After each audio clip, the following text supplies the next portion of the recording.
That's the best one. I've forgotten about that one. Internet friends, hello. I wish I remember that one. I should say it more often. Yo, yo, yo, yo, yo. What's up, what's up, what's up? Give up the rack. And hello to my fellow revolutionaries. You know who you are.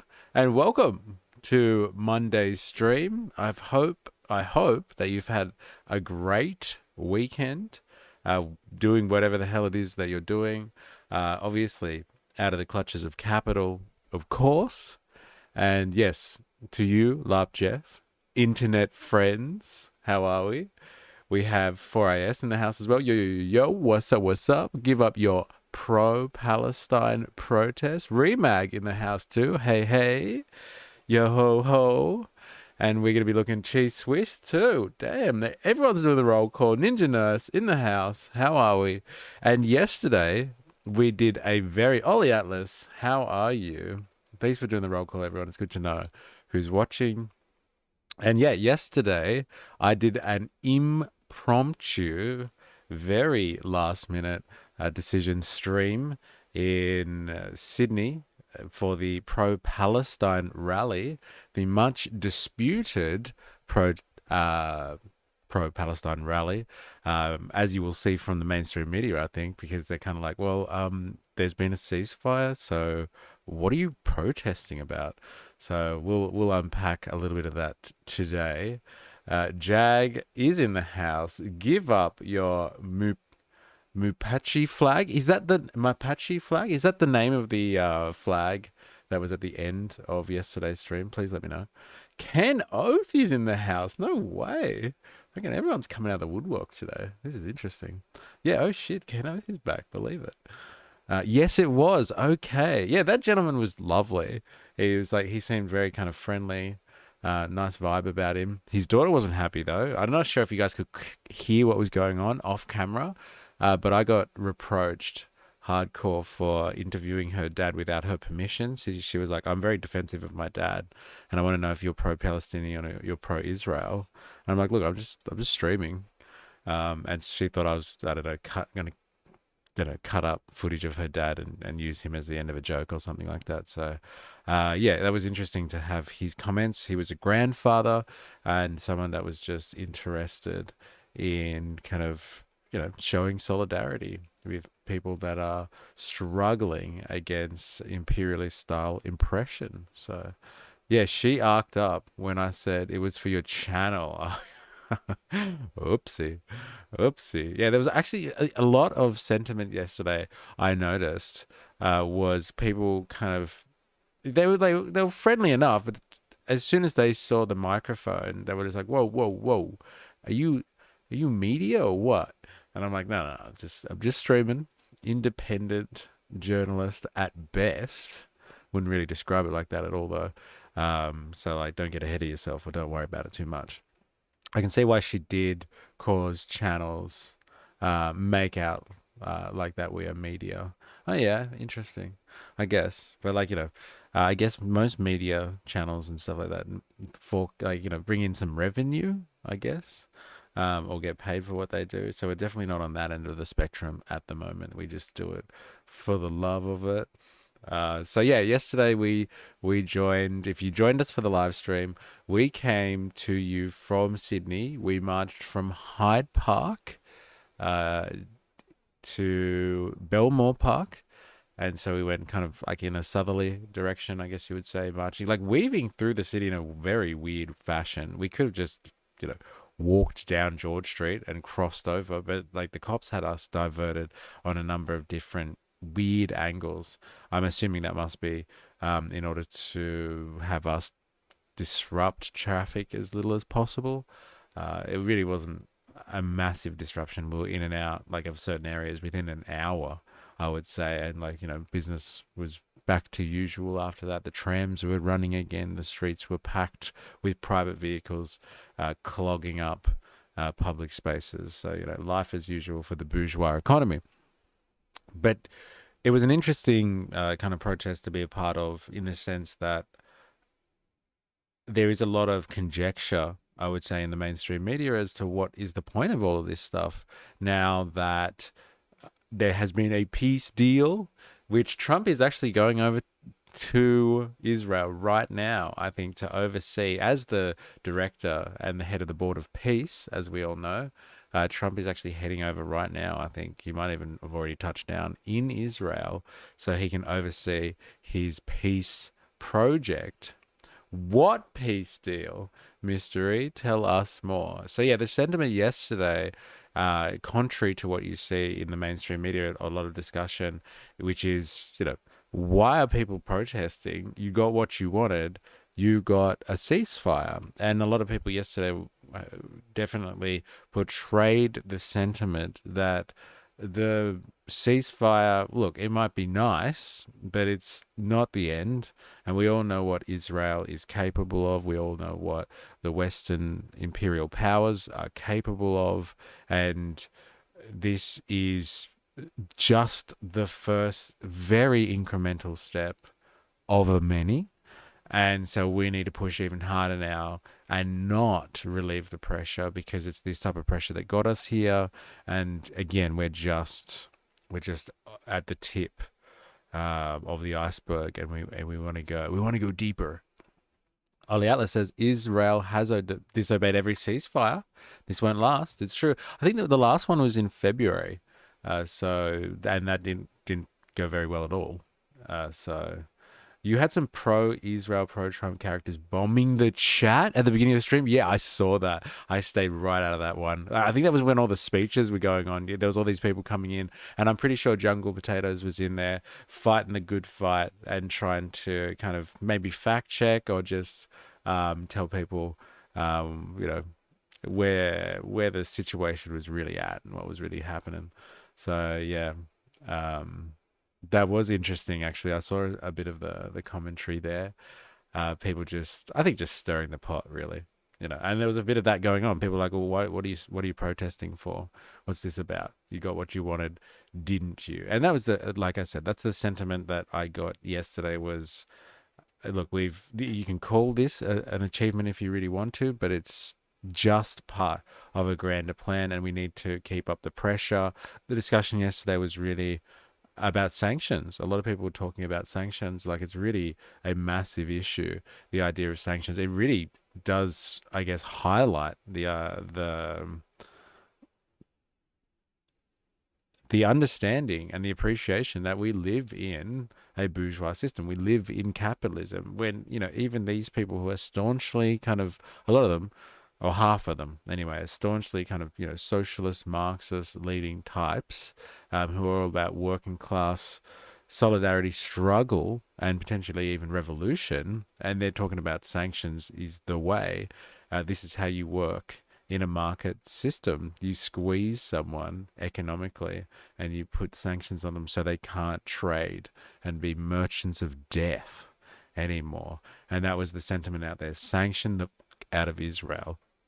You're doing it to Russia. You're doing it to North Korea. Why not do it to Israel? Eh? Why not? Just a bunch of poor wokies with nothing better to do on a Sunday. Oh my God. Pretty much. There was a little bit of that going on, I'm not going to lie. Bruh, the BBC News coverage of the Palestinian re-entry depicts a crazy image. Well, it's Jerry Poppins in the house. I'm sure that you're not saying that for any other purpose, just to voice and spread your commentary. You're not trying to incite anything there or lead us down a rabbit hole. We'll see where your commentary goes, Jerry Poppins, but it's good to have you. And yeah, if you haven't seen the live stream yet, don't waste your time, because I had technical issues with the app, and I couldn't unlock my orientation on the camera, and so the aspect ratio was it was off. It was in vertical when I wanted to be in landscape, and so I sacrificed my shoulder for hours turning the camera around and doing it manually. But like, I'm going to do a cut of it sometime this afternoon, as soon as I get a chance to edit, and I'm going to cut out the interviews that I did with people, and so you get an understanding of like people's opinions about what's happening with Palestine and where they sit with the peace deal and the current situation, as opposed to just general vibes of the protests of people just chanting and stuff like that, which was fine. People were very vocal. So if you want just the vibe of yesterday, go and watch the whole thing. If not, and if you want to see what people had to say, I'll put out a cut after today's stream sometime, as soon as I get a chance. Daniel G in the house. This is becoming a regular thing for you. There was a protest in Brisbane City yesterday. A lot of people showed up. Yes, I heard Brisbane did well. We're actually going to have a look at the ABC coverage of what happened around Australia for today. For yesterday, there was one in Melbourne as well. I think there was some stuff in regional towns too. I don't know. I think South Australia, if Dilemmas was in the house, he'd let us know, I'm sure. It's just a stark reality check of the sitch. I'll post in the stream chat. Okay, rightio then. Well, hey, I'll see what's going on here. Indoctrinate Nathan in the house. Denmark 5, Israel none. Erling Haaland is number 1. Oh, right. Is this some type of soccer commentary or something like that? What's going on? Anything to see Israel go down, hey?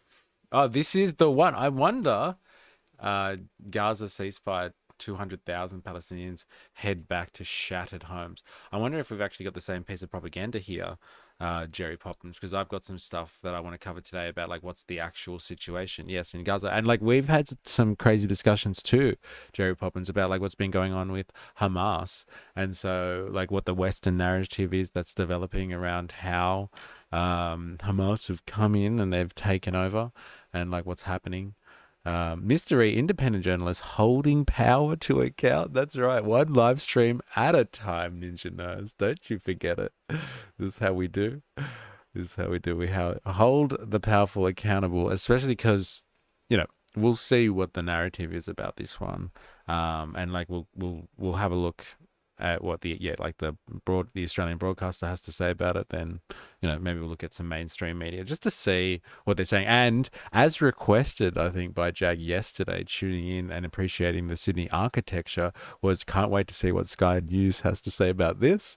And so we're going to line up some Sky News commentary on like how butthurt they're going to be about some people marching down in public property and still talking about Palestine. Are we still talking about this? Like, honestly, are we still talking about this?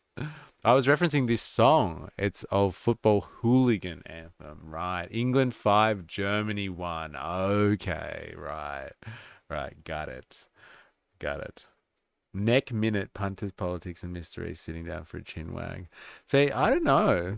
Like, I don't know what people's opinions are on old punters, politics. Haven't watched him, must admit, but he comes up in my feed all the time because we must be algorithmically aligned somehow. But you haven't really spent any time, so I don't know if he's worth it or not. We will find out. But like he's definitely got the Aussie shtick down pat with the mo and the like kind of mullet kind of thing going on. And like punter, like come on, eh? The marketing on that guy is great. I'll tell you that much for free. Oh, baby. All right, so I guess let's just get some context, actually. I'm sus on him. Yeah, there's something. He's just too well marketed. Like, you know what I mean? Like, I don't know. It's too squeaky clean. There's something about that. But, like, maybe I'm just cynical, eh? I know if Avalava was here, he'd be telling me to follow the money. That's what Brian would want us to say. And so, like, let's follow the money on Punters Politics, see where he's really getting his stuff from. He looks and sounds like a lib. Wet dream. Interesting. He put out billboards on the federal election. I think he did as well. I think I saw that. Lisa Pisa. USA, USA, USA, USA. All right. Well, welcome to the stream. Quite the commentary going on there. I'm curious where he got his money for that. Yeah, interesting, isn't it? Dilemmas. I'm here. I was listening to the who's that Boris Howard interview and laughing angrily at Howard trying to explain why liberals lost. Interesting. Eh? Well, anything to watch good footage of Howard trying to squirm his way out of a situation. That's always good entertainment. So yeah, let's go over to the Australian broadcaster, and I'll fill you in with my lived experience and tell you I'll call bullshit on the ABC for you and be like, no, they're painting this wrong, or like what other, I don't know, mainstream media piece of propaganda we come across. I'll call bullshit for you. But like if you lived it with me yesterday on the phone as I was live streaming, then you would know. And let's call some bullshit out, shall we? Let's do this. For 2 years, they've taken their protest to the streets. Right, that's the one. Indoctrinating. That's the kids at the front. There was so many times. I must admit, like that little chick, she's fine. But like this kid here, there was so many times when I was like, I'm going to turn around and interview someone. And like he was right there with his drum and he's just like fucking bang, bang. I'm like, yes, it's good. It's loud. I'm going to have to walk somewhere else now. Too bad. And then he went to the front of the queue. So yeah, represent, bro. Yeah, she was a legend. She was belting it out. And he was too. He was having a great time. Well, Mum said I can just go as loud as I want. All right, let's do this. The boomer politics can't die fast enough. Fair enough. Boomer politics. Palestinians! 2 years of terror, 2 years of contraction of hope, 2 years of mass destruction. Since Hamas's attack on October 7, 2023, Israel's bombing of Gaza has been a near constant. But while the fighting might have stopped, protesters here say they can't afford to. Despite optimistic signs, we need to make sure that we keep the... That must be the one for AS. That's the MP that was there, because I interviewed a guy who said he was from Labour Friends of Palestine, some like official Labour group, and he spoke quite well and for a long time. And he was like, "Oh, there's an MP here. Maybe you can speak to her too." And then I chuffed off pretty quick after that. But so there was Labour people there, and Labour were getting absolutely slaughtered yesterday. I don't know if you heard the speeches and stuff like that, but people are not happy. And they're not happy with Albo. And like, again, we've been to another march. Left, right, doesn't matter. People at these events are very, very upset with Albanese. And people were like, look, as a student, he used to protest and like lead these things in the fight for Palestine against Israeli oppression. And now look at him. Hey, he's in the pocket supporting Australian arms manufacturers, helping create fighter jets or the parts for fighter jets or whatever to send over to kill people in Palestine. And so like the argument was, and there was some people that were pretty upset with Penny Wong too, because Penny Wong was in an interview or something. I don't know. I haven't seen any of this, but they were all complaining about it, saying Penny Wong was in an interview and said, look, we don't manufacture the lethal parts of the plane. We just do like the wings and shit, not like the bombs or like the parts that can actually kill people, just the parts that, help the plane fly. And so that was her excuse for allowing or like not sanctioning or stopping arms assistance to Israel. And people were like, that's such a cop out. And people were pretty pissed off with that yesterday as well. They were really, really pissed off. focus on those starving children in Gaza. Abu Bakr Rafiq has just returned to Australia. This is the guy that we spoke to yesterday as well. He was lovely. Really kind of soft dude for what he went through. Like, as in just like generally well-natured. Not an aggressive bone in his body. After the IDF intercepted the aid flotilla he was on. He says he was slapped, kicked and humiliated in custody, which the IDF denies. And they did this with the goal that I will come home and I will remain silent. But to those IDF soldiers, look now, we will never be silent! Police were out in force on the street, in the sky and even on water to ensure the march stayed away from the Sydney Opera House after the Court of Appeal banned it on public safety grounds. So like, they're all hanging out at the Opera House even though They knew that the route to the Opera House had been completely diverted. It was going in the opposite direction. But like, desperate scenes from the New South Wales police there. Like they're in their boats just in case someone goes for a dip and jumps off like, the landing from the Opera House with a Palestinian flag. We got him, boys. We got him. It's time to, throw him in the slammer for a bit. Who is happy with Albo apart from the bots in YouTube comments? That's hilarious. The concerning part is whether people truly care or if it's just mob mentality where they're treating politics like a trend, then walk away once they're no longer interested. Yeah. Fickle people, hey. It's funny because you get these people out marching, but as a gardener, I talk to people from all walks of life every day, and most people are pretty happy, if not sympathetic to Albo. Not these guys. Oh, extremes versus the general public. Yeah, it's interesting, isn't it? It's an interesting test. Public safety, it hasn't gotten violent though. Yeah, this is the thing. Like, what are these guys out doing exactly? Hanging out at the Opera House. They better not swim. Oh, you bet we'll stop them if they swim. Yeah, stop them swimming and stop the boats. The fuzz is going for a dip. I hope anyone marries her partner. She takes the name Wong. They adopt a little kid just so I can one day have the satisfaction of saying 2 Wongs don't make a white. Oh my God. Oh, fucking hell. I bet you that didn't get through YouTube either, did it? Nah, it didn't. And I read it out for you. That one's your free pass for today, Dilemmas. You got it.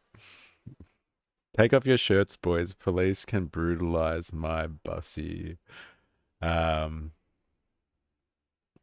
right, back to the ABC propaganda. Sorry, I'm getting distracted here. Without the Opera House and with challenging weather conditions, this was not the demonstration the protest organisers were hoping for. But they say that turning out now is as important as it's ever been. We think this peace deal offers no genuine peace, let alone self-determination or a decent life ahead for the people of Gaza. Stop! Organisers say the crowd was in the tens of thousands. Police say it was closer to 8,000. But they had plenty of company in cities and regional centres across Australia. It's a protest many say they hope to stop attending in the future, just not any time. Coffs Harbour, Melbourne's going off. I'm soon. Nick Dole, ABC News, Sydney. As we go to air this evening, members of Sydney's Jewish community are attending a vigil in memory of the victims of the October 7 attacks. Oh my God. Fiona Willan is in Sydney's eastern suburbs. They can't help themselves, can they? Hey, this is the balance. This is the objectivity of the media. Who are we talking about this with the other day? We were in the afters maybe, and someone brought up the idea of the objective media and how that's a farce. And how, like, you actually prefer to have media that whether they have bias and they present that bias so you can take it with a grain of salt when you're reading their stuff. It's these media organizations that hide between the lines of objectivity where they're just like, oh, we showed the Palestine protests. We better show what's going on with people that are, I don't know, pro-Israeli or something like that. And like, you think you're getting everyone's side or a nice balanced position where like they do have a fucking agenda, but like you are tricked into thinking that it's all above board and neutral. There is no neutral out there. Follow the money. That bloke should get a job calling horse races. You know the one I'm talking about. Starts on the 8 count. Yeah, fair enough. Like 8K. It's probably like we can use the old Sydney Harbour Bridge rule for this one. If they say 8 and they say tens of thousands, the protest organisers, let's say it's 20,000 was there. Let's just cut it, I don't know, cut halfway between the two of them. Let's say there was about 15K there. Let's just go with that. Wasn't Charlie Kirk's position that good journalism means you don't know what their political stance is? Yes. Do you remember that guy was asking him, oh, I'm just like a student journalist and Charlie Kirk, please tell me how to live my life. And he was just like, yeah. If you're really good at what you do, no one will know what your politics is because you would have been so balanced. Like, get fucked, bro. Come on, man. That's not his job to not express his opinion. At all. It comes through regardless. Like manufacturing consent. Like the story will come through. regardless of the individual journalist. It's the system, man. It's the system. In what world should that get censored? LOL. I'm just advocating for gay adoption of children abandoned by by white trash. Fair enough. At least you've justified yourself there, Dilemmas. Seriously. You're gonna get me in trouble, man. Fiona, how are they being honoured? Jeremy, it's a wet and windy night, but that hasn't stopped thousands of people from showing up to pay their respects. They'll be doing that through song, through lighting candles and observing a minute of silence. One of the more emotional moments of the night is expected to be when we hear from the brother of an Australian woman who was killed in the October 7 attacks. Her name was Galit Carbone and she was a 66. Well, wouldn't they be upset to find out who put there was something that someone put in the chat last week, and it was evidence of Israel unleashing the fury on that like music festival or whatever it was where October 7th went down. It was the Israelis who were like shelling like the homes that these people were in, like these little villas and stuff that they were all staying as part of this festival. Like just as many people died at the hands of Israel for some reason. Someone put that in the chat the other day. I wonder where that link is. And like I was not across that story.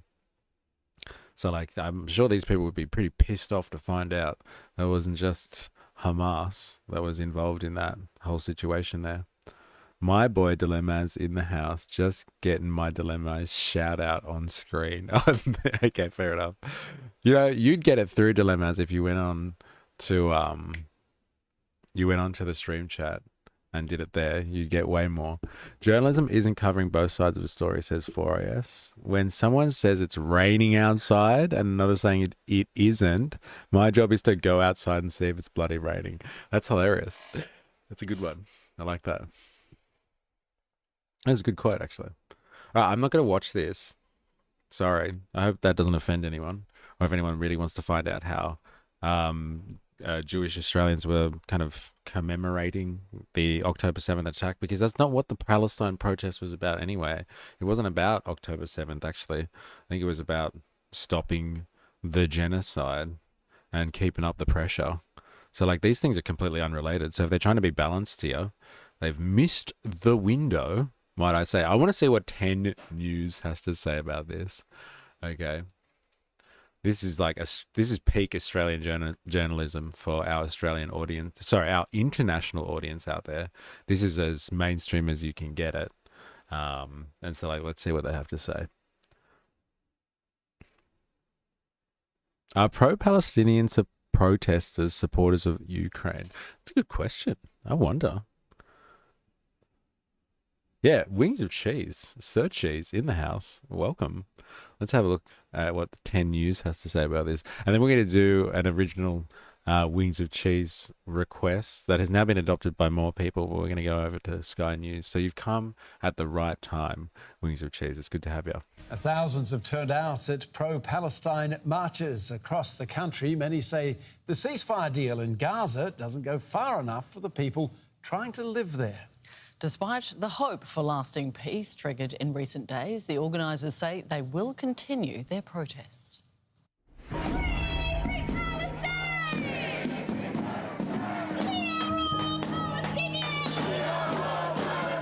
Nearly every week for 2 years, pro-Palestinian marchers have wound their way around city streets, calling for an end to violence in Gaza.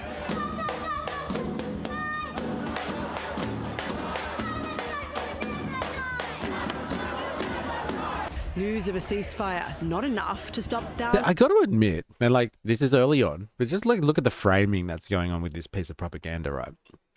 That was a really diverse crowd. It was actually hard for me, like, to get in contact with people that were wearing like hijabs and stuff like that. I had looked at a few people and be like, "Can you talk?" kind of thing, and they're like looking at me like, "No, I don't want to talk." And so like all the pictures so far have been very, very, very Arabic looking people, as Muslim as they can try and get them so far. But like maybe they're going to start to show like more kind of, I guess, nuanced view of that crowd. Groiper was here. I didn't know you were Australian as well. I am I am many things. Groiper, bro.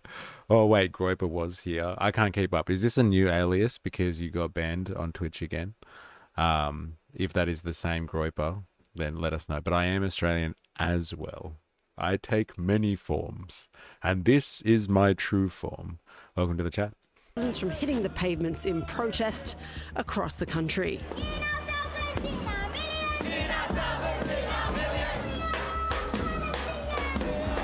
I am in Sydney, yeah. At 27 rallies Beautiful spanning place. Sydney, Free Palestine! Free Palestine! Canberra and Melbourne. A glimmer of hope after 2 years of destruction, grief and unbearable loss. Wait, whoa. You're not American? You're in Sydney?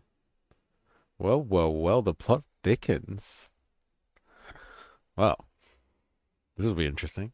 I didn't know there were Australian gropers. I thought this was just an American phenomenon. Welcome to the chat. As the bombs quiet, never let anyone tell you that your actions have not mattered during this genocide. With demonstrators demanding more than a simple reprieve from violence. I think it's really important to understand that this is a ceasefire. It's not a peace agreement.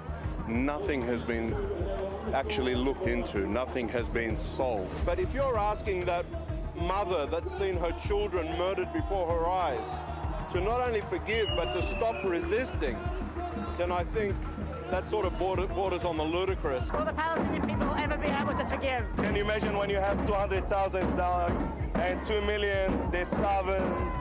What's mercy? What's forgive? Some critical of Australia's role in the conflict. It's really heartbreaking for me. I'm from Newcastle and I know that we have been shipping F-35 parts from Williamtown, originated in Williamtown. That's my hometown. That breaks me. Flotilla activists arrested by Israeli forces shared their story to an estimated 8,000 strong crowd at Sydney's Hyde Park. In prison, we were humiliated, we were tortured, we were abused, I was kicked, I was slapped, I was humiliated. I was freed alongside the other activists, but what about the 10,000 Palestinian hostages that are being held in prison? While the marches in New South Wales have come under fire for costing taxpayers millions of dollars in police resources, organisers say they won't stop. Deal or no deal. I love how they always bring this up. Like last time it happened with the bridge as well. They were just like, you know how much this costs the taxpayer? Hey, that Joshua Lee's guy, he's an attack on you. That's right, you, Australian taxpayer. It's just like, well, fuck, this is the cost of democracy. Do you want people to be free and be able to express themselves? If they're allowed to do this, this is just what happens. Do you really need to have... Do you remember all those cops that we saw that were like hanging out, doing all, just chilling at the Opera House? Like they were on Sunday, they were getting paid double time, probably double time and a half, just to be chilling at the Opera House and like in their little boats. Like just in case, what, a couple of people diverted from here and went for a swim in Sydney Harbour? Like, what's going on, bro? Seriously, I don't get it. Have you seen all the Australian flags that patriots have been putting everywhere? I saw one ripped down and pulled over to rescue it. Don't know where I'll put it up. No, I haven't seen all of these flags. The only thing I saw on the way to the city yesterday was there was like an Australian like Australian the image of the continent. It said like Australian pride, and then someone had like crossed out on that. I haven't seen patriot flags. So like, where do groypers sit on Australian patriotism then? I guess in the same way that Americans would sit in patriotism. So it's all like making Australia great again. So then I guess you'd be down for that. It's a shame considering the history of Castle Hill being a place of revolutionary liberation history in Australia.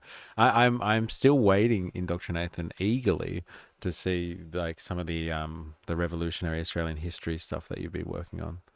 Groypers wanting to gropers are wanting to bring back white Australia policy. Okay, radio. That I guess that makes sense considering what we've learnt about them. Ninja Nurse, gotta love you and leave you. Got to go to work and pay taxes so professional protesters can keep taking my welfare, indoctrinating children with drag queen readings. Thank you very much, and good luck in your service to the capitalistic machine. For real though, good stream yesterday. Keep kicking butt. Thank you. I intend to. Vive la révolution. All right, let's do this. Ceasefire, but the marches are still continuing. Why? Because this so-called ceasefire does not promise peace for the Palestinians. At best, it promises a temporary reprieve from the genocide. Obviously, we welcome that. If there is a temporary reprieve, it's only because of this mass movement. The organisers' original bid to march on the Opera House was blocked by the state's top judges last week. New South Wales Police Minister Yasmin Catley warning the world-famous sales remained strictly off-limits. And the crowds complied, with police reporting no significant incidents. A ceasefire deal may have been struck, but for many of these protesters, the last 2 years are a long way from being forgiven or forgotten. The question then becomes less about the end of the immediate bloodshed and more about if peace can ever be achieved.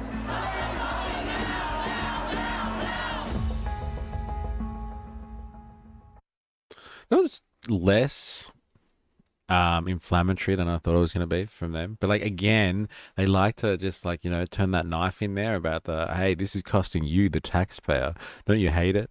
Eh? Don't you hate it when people do this type of stuff and disrupt the economy? I love that one. Can't let the economy go. Seriously, why do university students with nose piercings think that they can just change something that world leaders have been trying to change for 50 years? Just ignore the issue and worry about something that can be solved. Fucking scathing commentary there, hey, from our friend. I don't know who this guy is, but like killing it. Jumbo Cat. Scathing. This is such a strong repellent. Very unpleasant. The Hamas marches have decided to carry on costing us, other Australians, millions of dollars for policing, thanks to Labor. Nothing to do with us, and 2 years of it is apparently not enough. Using kids to brainwash people, enough of this. The war is over. Let's clean up our own country. There it is. And I think that's the general sentiment, like, against what was happening yesterday. People are like, but the war is over, right? They've stopped killing. And you're like, well, have they? Have they? We'll find out. That's the racehorse commentator. There he is. He's back again. I know what you mean. You reckon he's really a racehorse commentator? Dr. Chris Reynolds has some good analysis of Australia's history, less on the printed history books and more sourced from personal diaries of our founders. Remake another poor Aussie flag murdered and taken from its family? No.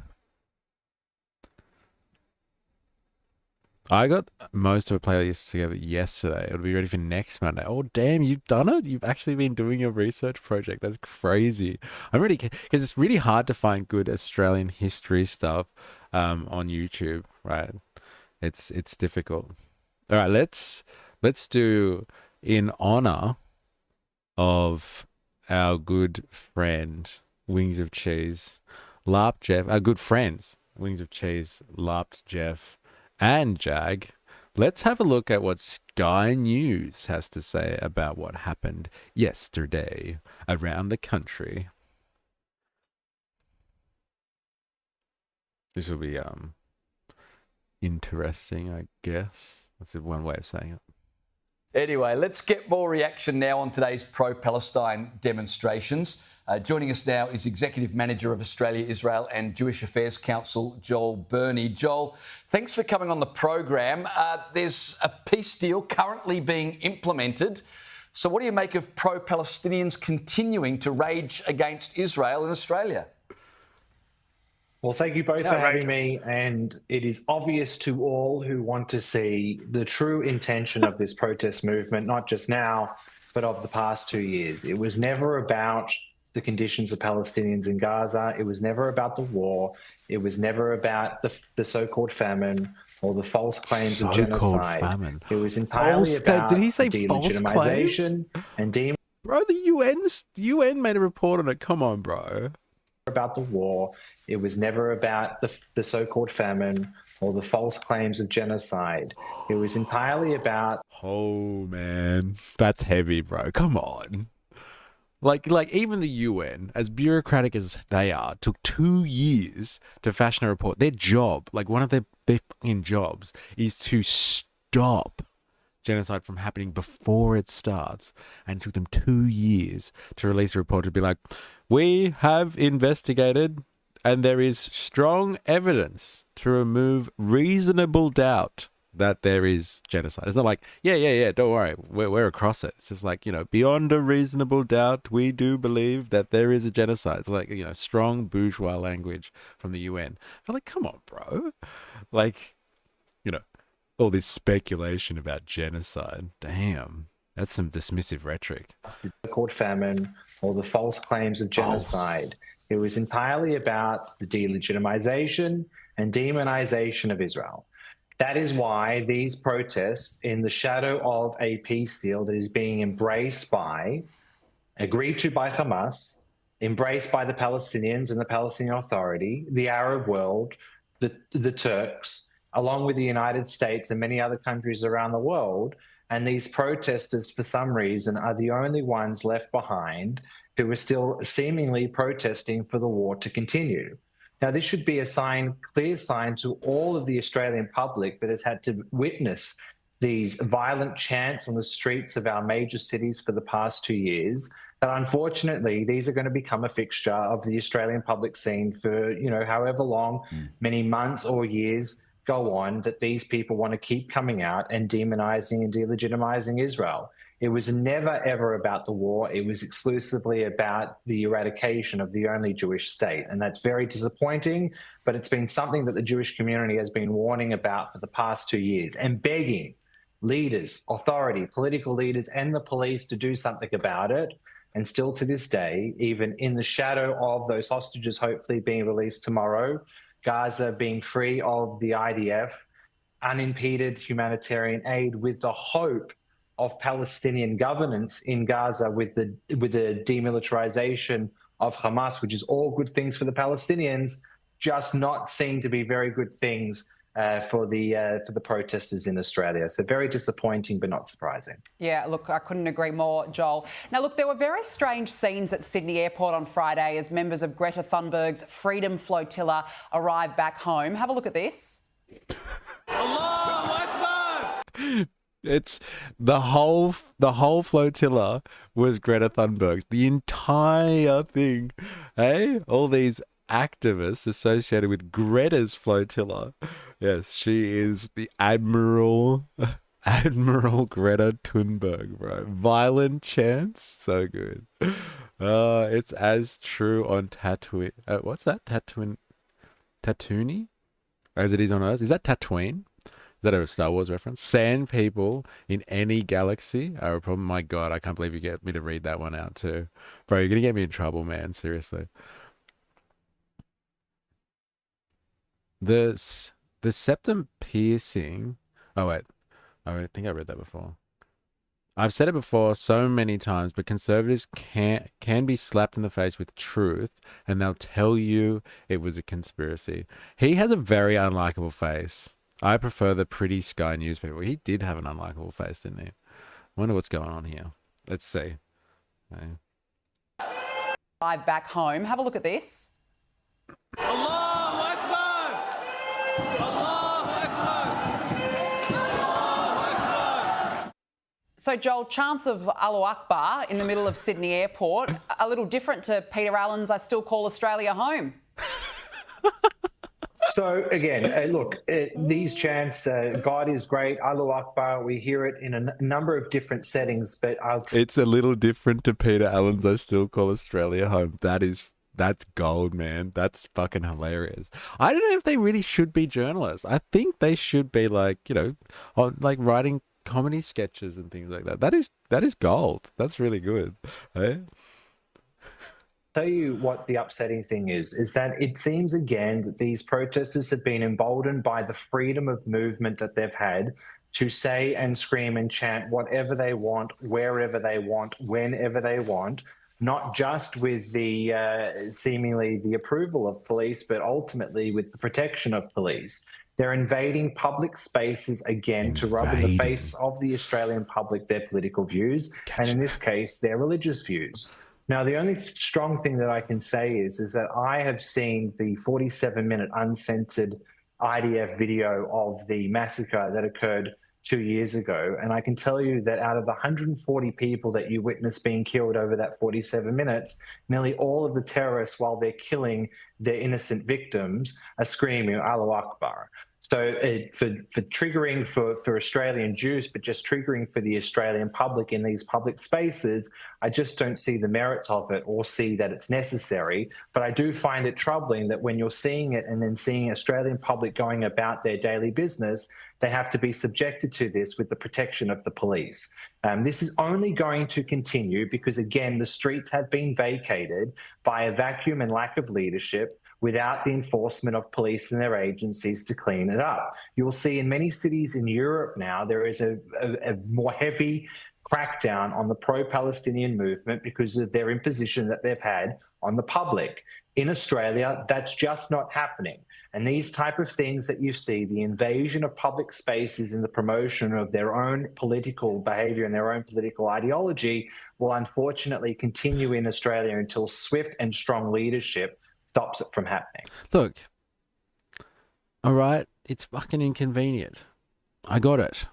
In invasion of public spaces, like this is the democracy, this is the project of democracy right here.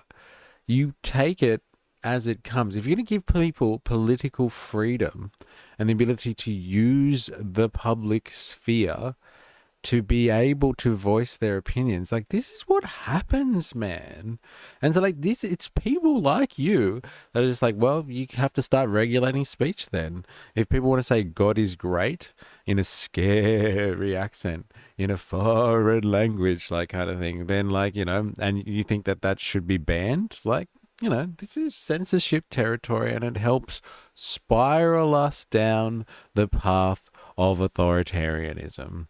And, you know, we know what authoritarianism can lead to. So it's a big call to say what he's saying. It's a slippery slope.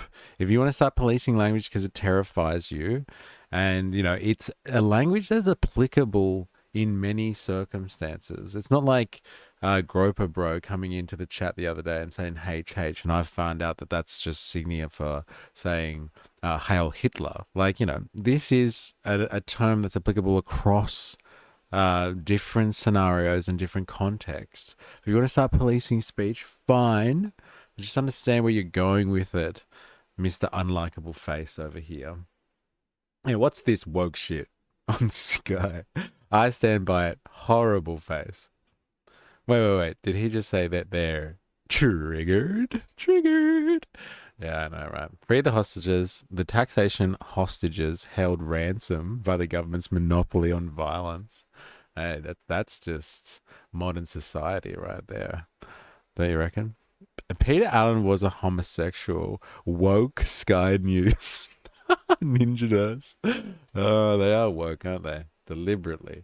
Outrageously woke. Now, Lydia Thorpe has done something that I would like to see. She said some outrageous comment in regards to a pro-Palestine rally, I think. Does anyone know Lydia this? Thorpe has threatened to burn down Parliament House in order to get justice for Palestinians. She made the threat during an unhinged rant at Melbourne's pro-Palestine demonstration, Oh, she was at linking the Melbourne, Gaza okay. conflict to Aboriginal rights and questioning the legitimacy of Trump's peace plan. So we stand with you every day, and we will fight every day, and we will turn up every day. And if I have to burn down Parliament House to make a point, and I am there to free Palestine from the river to the sea. Unbelievable. The fact that Muslim states around the world are in... So, like, just like this stream wouldn't exist if we didn't have Sky News to watch.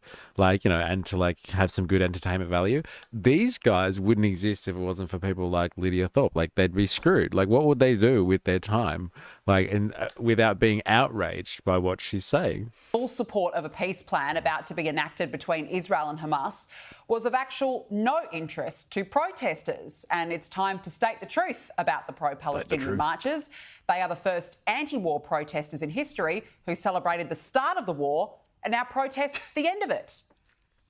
Obviously, we welcome any reprieve for the Palestinian people who have been suffering a genocide for 2 years now, a genocide supported outrageously by our own government here in Australia and armed by many governments around the world. So obviously we welcome any reprieve from that, but as I said, this goes nowhere near towards Palestinians actually being able to live decent lives. These guys have been chanting ceasefire now for 2 years, and now there's a ceasefire. They want the war to continue. It was never about the war. It was about Israel winning the war. That was their offence. And at the Sydney protest today, I mean, there were people holding signs saying F Israel. There were other signs with people holding... Oh, my God. Today feels like an Aussie-themed far-right Friday. Well, like, come on. I'm just trying to get across the spectrum here, because you had my outrageous take yesterday where I documented the day, free largely of propaganda. I try to not comment when I'm doing those types of live streams. And like, now we want to know. I want to know where the propaganda goes, and we're following the train here. We want more war. We want peace that lasts. Well, not according to them. You know, they have been asking for ceasefire. Now they got it. Now they're not happy.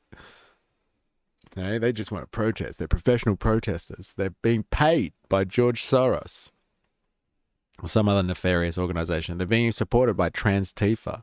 That's for sure. Up these signs saying one Palestine state. So this whole idea there's a genocide, that has been a lie the whole time. But for them not to be celebrating a peace... What the fuck? Why do they keep denouncing the genocide thing? Like, as it's a lie. Like, they could just not talk about it and just be like, you know, omission is key when it comes to telling stories, right? And journalism. Just don't talk about it. Don't give it light of day. And then, like, people won't know. But, like, they keep saying, like, outrightly, look, it's bullshit. Like, the idea of genocide is just, well, they said it was false before.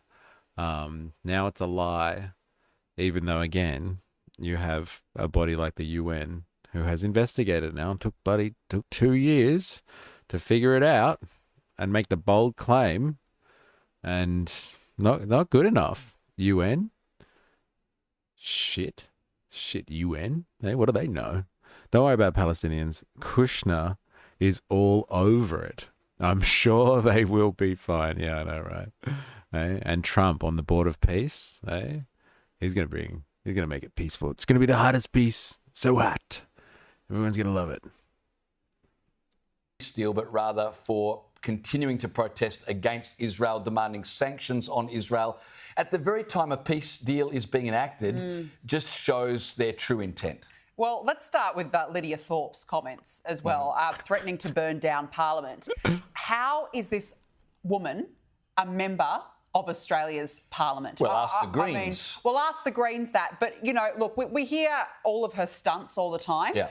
But now, today, this was really grubby. This was really a real disgrace. Inciting violence of any kind is extremely unacceptable. And I think there should be full consequences for those sorts of comments. I think Lydia, I mean, look, we know what she's like. She's an absolute disgrace. But, you know, she's a risk. She's a risk now, in my view. Like, this just goes beyond anything. She's Trans-Tifa. As for these protesters today, James, just to your point, isn't it so fascinating, once again? Yeah, it's so weird just to keep calling it absolute bullshit for us. It's weird. Like, before, yeah, but, like, now it's official. Like, you can't just keep saying that it's just a lie like that. Like, if you don't disagree with it, that's one thing. But they're, like, making it out like it's some, you know, fantasy that has been developed somewhere. Classic culture war bullshit. Yeah, I guess so. I guess it is. How long till these protesters start saying, I don't like Little Mustache Man, but... All right, give me a second. Unable to verify. I hate how it does. Thank you very much. All right, that's enough. That's enough, Sky News. What does anyone think about burning down Parliament, though? Anyone offended by that? Did anyone take exception to that? Groiper, bro, if you're still here as an Aussie patriot, anyone upset that someone would be politically charged at a rally and say something like, let's burn down Parliament House? Like, that's the first time in modern history that anyone has been politically agitated enough to suggest that we bring an end to Parliament or even the system at large. It doesn't seem that controversial to me, to be honest. Oh, wait. Let's see. It's probably going to be all about her, though. Lydia Thorpe can be a senator than anyone can. Absolute lunatic. Threatening to burn down Parliament House is a criminal offence. As an Australian, I demand she be locked up now. I demand satisfaction. Oh, so good. The Australian taxpayers pay this person $250K a year to speak on our behalf. What a waste of money. In my view, this is treason. Support a terrorist organization, incitement to violence, threats to the nation. The woman must be arrested and banned from holding public office. Hey, so much for the tolerant Sky News audience. Hey, yeah, just fucking lock her up because I don't agree with her. Hey, so good. Albanese started this mess. Yeah, it's always back to fucking Albo, isn't it? Hey? He started this. He started the war. He erected Parliament House too. So now it's time to burn it down. Despite the stereotype, a majority of pro-Palestinian supporters don't hate Jews. Yeah, and like a lot of people that are like march and support Palestinian rights, sovereignty and self-determination are like Jews, like groups of Jews, associations of Jews all around the world who are just like, yeah, hello. And they don't even particularly support Israel either. Might I just add? Just a Christian Zionist conspiracy, if you ask me. Yallah, BBC clip. You'll lose an hour commenting on that one. Yeah, I probably will lose an hour. All right, fine. And this is for the situation in Gaza. All right, let's do it. Yallah, BBC. All right,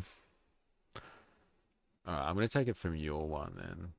The one that I had was different. This is a couple of days old, your one. As long as it's fresh, bro, and it's up to date. I trust you, Jerry Poppins. I trust you. Yeah, when's this one? Yeah, it's 2 days old. As long as it's relevant still. Because I have another one that's a little bit more update, I guess. But like it might not be as comprehensive as this. 15 minutes?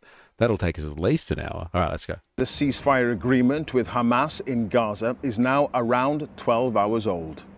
The partial withdrawal of Israeli forces from the territory triggered a mass return of people back to shattered towns and villages.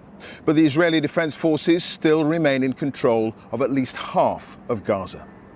Nevertheless, in a matter of hours, as many as 200,000 Palestinians made the long journey back home on foot after being displaced by the fighting. Now, though, the bombing has stopped. Look at that, man. Well, the ceasefire came into effect today once it had been approved. I heard someone say just recently there was like 500,000 people that have just moved in now. By the Israeli government. Under the deal, Israel pulled back its troops to agreed positions in Gaza, marked here, as you can see, by the yellow line. However, the IDF says it will continue to remove any immediate threat.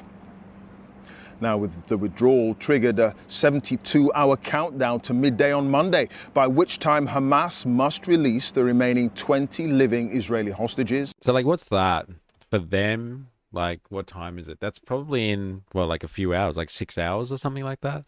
We're going to get to, oh no, probably more than that. Like, let's say maybe 12 hours. We're going to be in a situation where we're going to start exchanging the hostages. That'll be interesting. And return the remains of 28 who are dead. For its part, Israel must release 250 Palestinians from jail, as well as 1,700 people detained in Gaza during the war.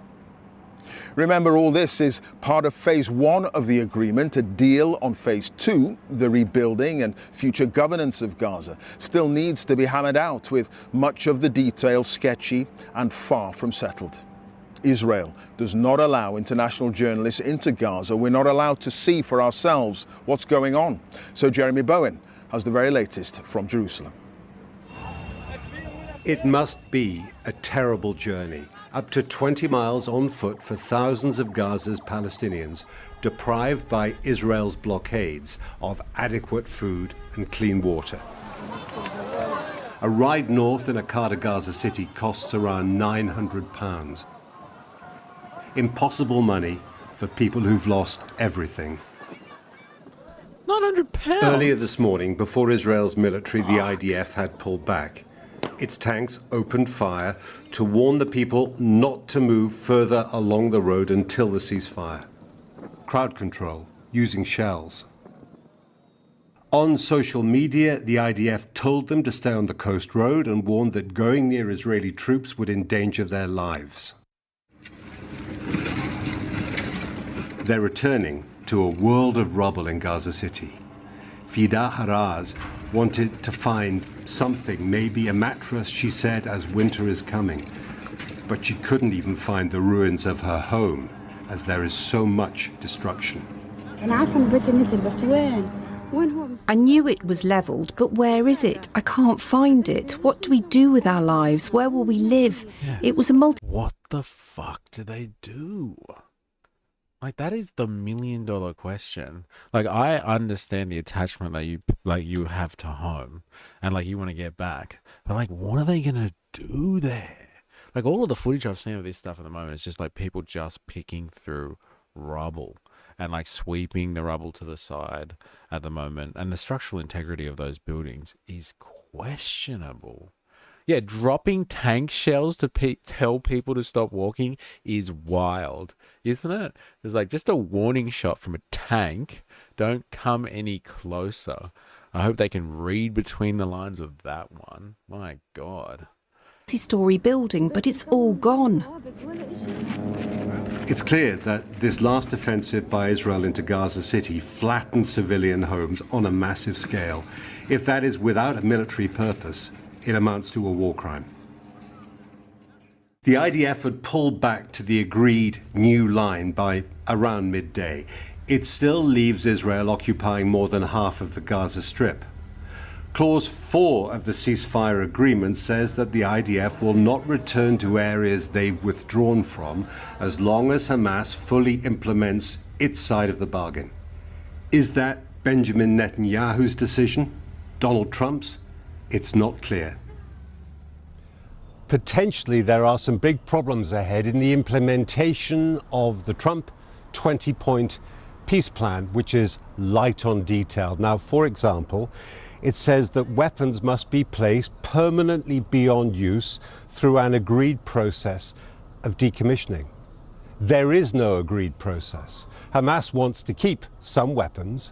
Israel says they must all go.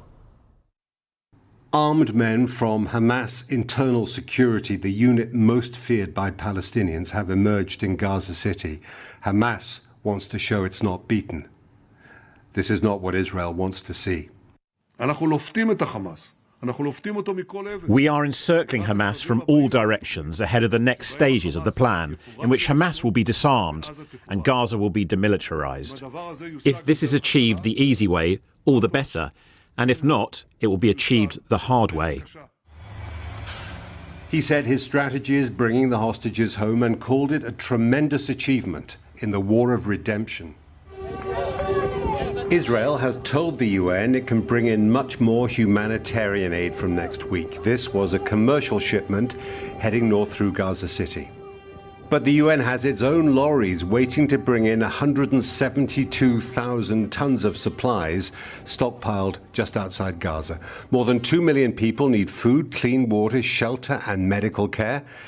And 700,000 children who've had little or no education for 2 years need temporary classrooms.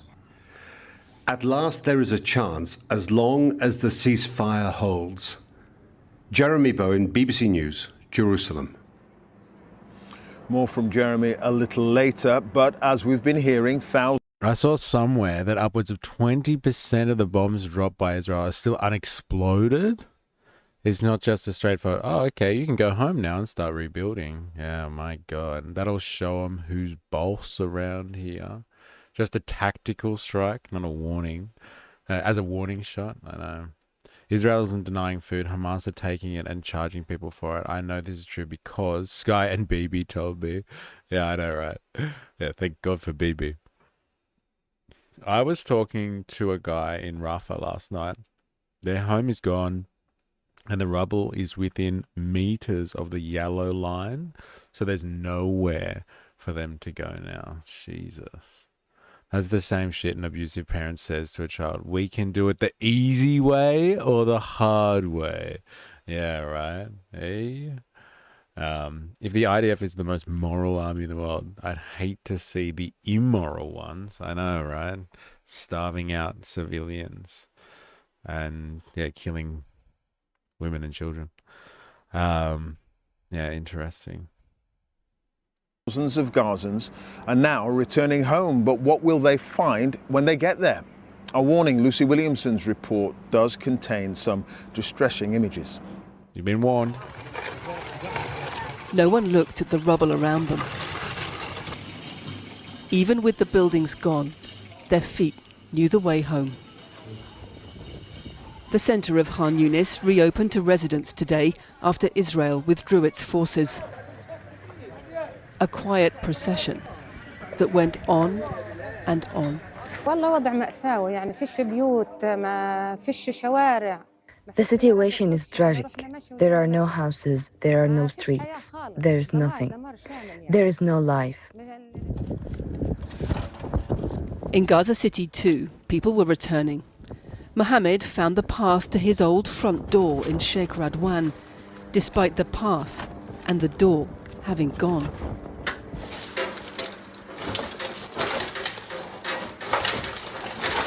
Sandwiched in the wreckage, a time capsule from his old life. A jacket, perfectly preserved in a suitcase.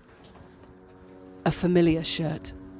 The first moment I saw the house was very difficult. It brought back memories of my late father, my late mother, my siblings and my childhood. I honestly wish I never had to experience this moment. It was indescribable, as if I was dreaming. Mohammed Zaghot walked home from Deir Bala, a 5-hour trek. Hoping to find shelter for his family, including his injured son. His house identified by scraps of clothing, an old teaching certificate. But the building is now so shattered that even a slight tug to free a shirt threatens to bring it down. Yeah, what the fuck? That's what I was thinking. Like, these buildings are not very safe, right? Like, I'm sure they've built them well. And, like, so the foundations will stick, but everything else, it's fucking dangerous. My God. They literally bulldoze the path through the rubble for people to roam aimlessly. It does look like that, doesn't it? Again, like, I do not want to discount the idea of people's attachment to their homeland, and the sentiments that come with being, like, but, like, they, you know, this is very, very dismal stuff here. And this guy's picking through, literally, the rubble. What are they going to do? What are they going to do? This is crazy. And some of the footage that you've seen of the aid trucks and the humanitarian aid that's actually getting through. Like, I wonder how they're going to coordinate all of those resources. It's a big thing. This looks like lost souls wandering through the edge of the underworld in Greek mythos. Yeah.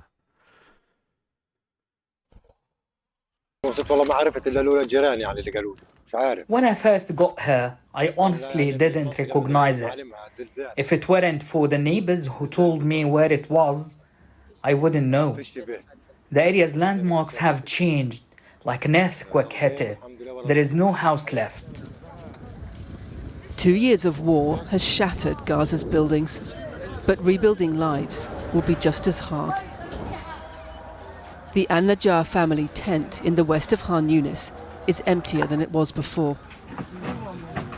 Less than a week before the ceasefire, their 11-year-old son, Marman, was killed collecting firewood in the city centre.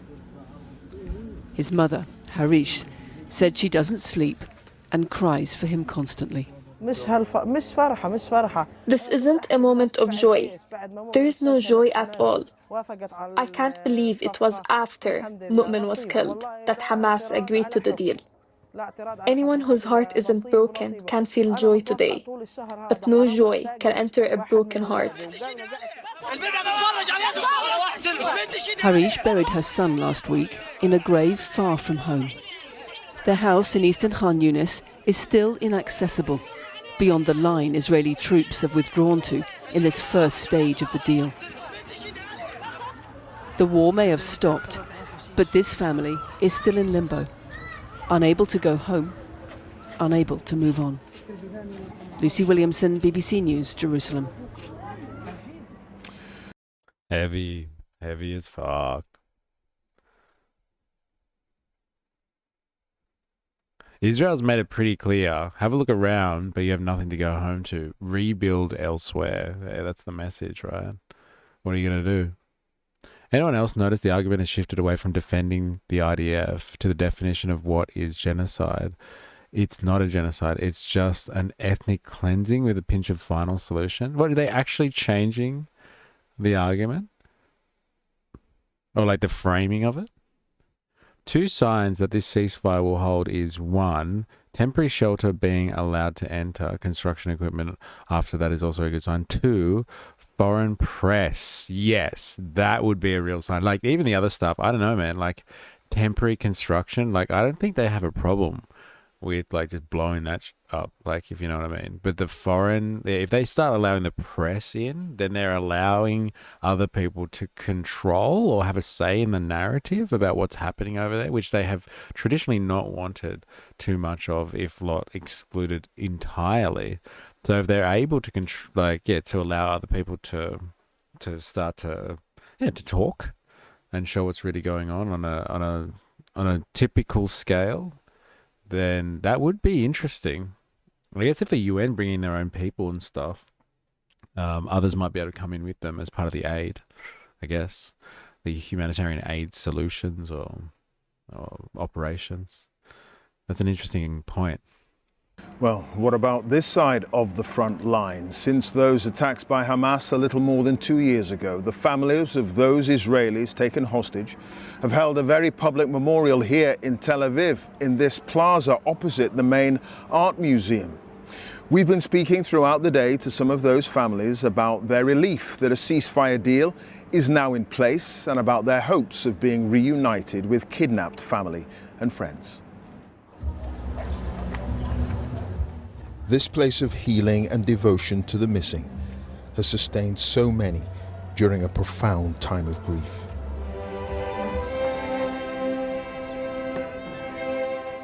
Hostage Square, as it's become known, has been a meeting place where hope has been kept alive. That one day, all the captives will be freed. For those here, the clock has ticked down. But time has stood still since October the 7th, 2023. I want it all taken down because it means they're all home. Naomi Patel Adler survived the Hamas attack, hiding out in a bomb shelter. But some of her friends on the kibbutz were led away. What are your thoughts today? What are you thinking? Cautiously trying to breathe. I'm cautiously reminding myself that maybe we can go back to being genuinely happy, genuinely calm, that it might actually be over, that these people might be going home to their families, might be coming home and being released to their families, and maybe that I can go back home also. So this is your father? Yeah, and that way... Is that the day he was kidnapped? Yeah. Yuli Ben-Ami's father and her mother were captured by Hamas, but later released. There is a measure of survivor's guilt here for those who came through the fire. How have they coped with So when my mom came back, my father was left behind, and it was very hard for her to recover. And then when my father came back, my mom could breathe more, but she still thought about the person that are still there. Everyone felt guilty in some way. I feel guilty because I survived and there was people that not. So I think everyone has some guilt. It is a twisted but understandable shame. The promise now is that soon this meeting place will be no more. All the remaining hostages, alive and dead, will be released. The tents and memorials, pictures and sorrow will be gone. Life can begin again. Jeremy Bowen is live in Jerusalem. Jeremy, the ceasefire, it's underway, but it's still a potentially bumpy road ahead, with the Israelis still having to work out which Palestinian prisoners they want to release. Well, this is interesting. I don't know if you guys have heard about this, but it's not as cut and dry as ye old Bibi has made it out to be. But, you know, they're not releasing everyone, let's just say. There are a number of kingpins, as I've heard it described, that are too dangerous for Israel to let go of because they are too politically active, or they have done crimes against the state of Israel that are just unacceptable and they can't be released for. So it's not as cut and dry as you release all your prisoners or hostages and we'll release all of ours. The Israelis are obviously acting as the party with the power in this relationship, and they're deciding who gets to go and who doesn't. And there's an interesting character in there. There's a guy named Bugotti or something like that, Bugotti, and he seems to be, he's not from Hamas, but he's a important political prisoner that Israel has taken. Obviously, they believe that he's responsible for crimes against Israel, but he seems to be a very prominent Israeli Palestinian politician, and some have pinned him as a potential leader of the people of Palestine in some type of establishment of their own, rebuilding of their society, and they've decided to keep him. Which is interesting. So I guess we'll hear more about this gentleman as time unravels. But he seems to be held on the account that he's actually someone that can help them rebuild politically, and maybe they don't really want that. They don't want them to really have a hope, I guess you'd say, of restructuring themselves in a political fashion. It's not as cut and dry as we thought it was, that everyone's just going to release everybody. The Israelis get to obviously have the last say, like in most circumstances, and they're deciding definitely not to let go of all of the prisoners that they have. Come up with a list, and maybe it's not a final list, we don't quite know, but the top 6 that Hamas wanted out, who are regarded by the Israelis as terrorist kingpins, they are not being let out. Now, one of them is actually not a Hamas guy, Mr. Barghouti, who is seen by a lot of people actually as a potential future president. He's seen by some as the Palestinian Nelson Mandela. Now, letting those people go, not just those 6 who are staying in jail, but also there are lifers and 1,700 people who've been picked up and held without trial. Now, they're all seen as national heroes by the Palestinians, but once all that is done, and it's the price Israel's paying for the hostage release, then there's some really difficult negotiation ahead about how to interpret that 20-point Trump document, which started this whole process off. And what are the clear things in it, actually, which is that Trump envisages a so-called board of peace chaired by him as the supreme supervisory body for the first state. But isn't that the best part of the peace deal? That there's going to be a board of peace headed by Trump, the President of the United States. Did he forget about MAGA all of a sudden? But Mr. President, I don't know if you could actually head a board of peace that's supposed to purview or at least look over the protection or the re-establishment, the redevelopment of the state of Palestine, or at least these two particular areas. Like, you can't actually, it's a bit of a conflict of interest for you to be the President of the United States and the head of some authority that looks after a foreign entity. But like, you know, whatever. He's on the board of peace. He's Trump. And he's so hot right now. Everybody wants a piece of him, even the Gazans. Anyway, in the Gaza Strip has been rejected this evening by Hamas. They put out a statement with other Palestinian factions saying that the Gaza should be governed by Palestinians and not by foreigners. So Not by already Trump? Come on. a big bone of contention potentially there, and there are going to be a lot more. This is not going to be an easy process. Donald Trump has said that there's a good chance of peace forever. Sadly, I don't think that's the case. If only we had some type of worldwide network of countries, somewhere all nations could unite and stop war crimes. What a world that would be. All right, Jeremy. That's like, come on, man. Stop with your fantasy stuff, dilemmas. Jeremy, much more from you throughout the weekend. Many thanks. Jeremy Bowen, our international editor there. Thank you, Jeremy, you sick dog. And like, that's a pretty good summation of like where we're at the moment. And like, it's questionable. Like, what's going to happen moving forward, right? Really questionable, sorry. Let's have another look at one. Okay, here's the forming Western narrative. I guess this is them hedging their bets, the Western media, it would seem, at the moment.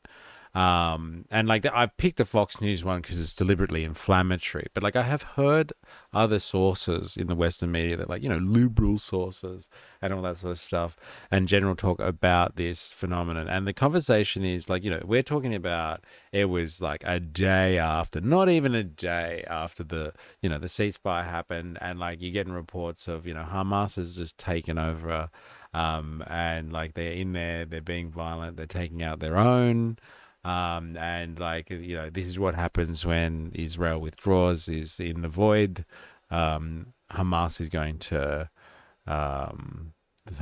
come in and like reestablish itself. And, you know, maybe this is part of the long range plan. Like, who knows? Maybe Bibi's like, yeah, let them back in, let them all back in, so we can actually finish the job, because Hamas will enter as well, because they don't want to lose any territory and they don't want to lose any political sway. So like, maybe this is just part of the grand plan, is, you know, let them in, let them back in, and then we can start the war on Hamas again, right? If only had a place that could unite the nations, a man can dream. We have nothing of the sort. Migga, please. We aren't doing peace deals like these. My Migga, please. I see what you did there. Did that one get through? Oh, yeah, it did. It's hard to tell what the censor lets through and what it doesn't. As the hostage families await an update on the return of their loved ones, Hamas police are... We were speaking about this the other day, Jerry Poppins. This is it. There's like, the Hamas are coming in, bro. And this is, I think this is the West, like, hedging its bets. As, you know, if they need to at any point, then they can just, like, as soon as Israel starts bombing Gaza again, and this time when like people have kind of returned, they can just kind of be like, well, Hamas came back, so like, we shouldn't have let Israel withdraw to the yellow line anyway. Hamas have returned and they're killing their own people, so it's best for everyone that Israel starts bombing them into oblivion again. I guess this is a hedging the bets strategy. I don't know. Has anyone else got a hot take on this one? Like something that's hot, like really hot right now? I would like to know. I'd like to know what your thoughts on it are. back on the streets of Gaza. The terror group said yesterday it would redeploy security forces and reassert its authority along the Gaza Strip. President Trump yesterday warned the terror group to uphold the ceasefire. They knew the retribution would be tremendous, unsustainable. It would have been unsustainable. It would have been complete obliteration, and they didn't want that. And nobody wants it at this point. They want to get on with rebuilding the entire Middle East. It's not only Gaza; it's going to be the entire Middle East. They got big plans, man. Let's bring in big John plans. Hanna, former national security advisor to Vice President Dick Cheney. So what do you think the chances are, John, that Hamas upholds this agreement? Well, the signs aren't good, John. As soon as the Israelis began to pull back from that line of control, these guys came out of their tunnels to reassert their control over the population in Gaza, to settle scores with anybody that they thought had tried to cross their authority. And I think they're making a statement that they're the ones who are not going anywhere. They're going to stay in control. They're going to stay the leading edge of Palestinian politics. They're already crafting a narrative that this was something of a victory. I think a lot of people have trouble dealing with the duality of Israel equals bad, Hamas equals bad. They can both be true.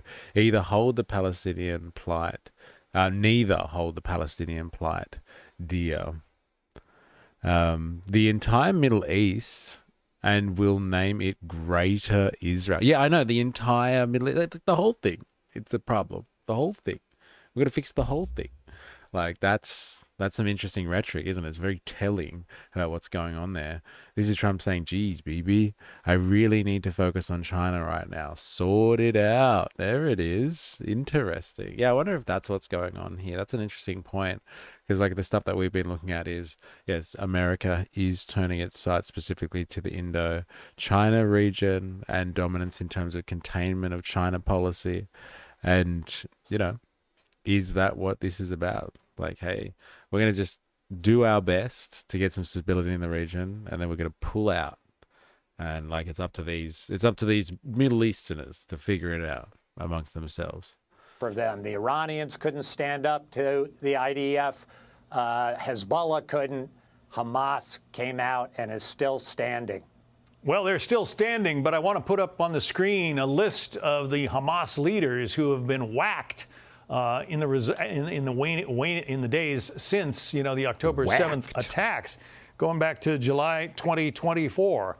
Hamas and Hezbollah leaders have been killed, captured, or overthrown, as the graphic says. How can they call this a victory when so much of their leadership has been decimated? Yeah, I mean, martyrdom is the thing with Islamic fundamentalists, right? You're sent straight to heaven for their great. I don't know, man. Everyone was throwing around the martyr word pretty hardcore when Charlie Kirk went down like a few weeks ago. Like, everyone was using that word really hard. I don't think martyrdom is actually unique to any one religion. It's probably just a religious trope that gets pulled upon from time to time whenever it's necessary. Hey? Fox News is peak entertainment. You know what? Technically, it's actually not news. They do describe, they've used that defense in court before. They're like, we're not actually news, though. We are an entertainment service. Feats against the Israeli occupiers. Listen, what Hamas will say is we were sitting with the United States, with Israel, with all the Arab states in those negotiations. We are the address for negotiating the future of the Palestinian national movement. The Palestinian Authority in the West Bank, illegitimate, corrupt, nowhere to be found. We are the ones putting the Palestinian issue back on the international agenda. It's wicked. It makes no sense to any kind of Western mind when you look at that devastation in Gaza. My guess is it doesn't make sense to the people of Gaza who are returning to their homes that have been left in rubble.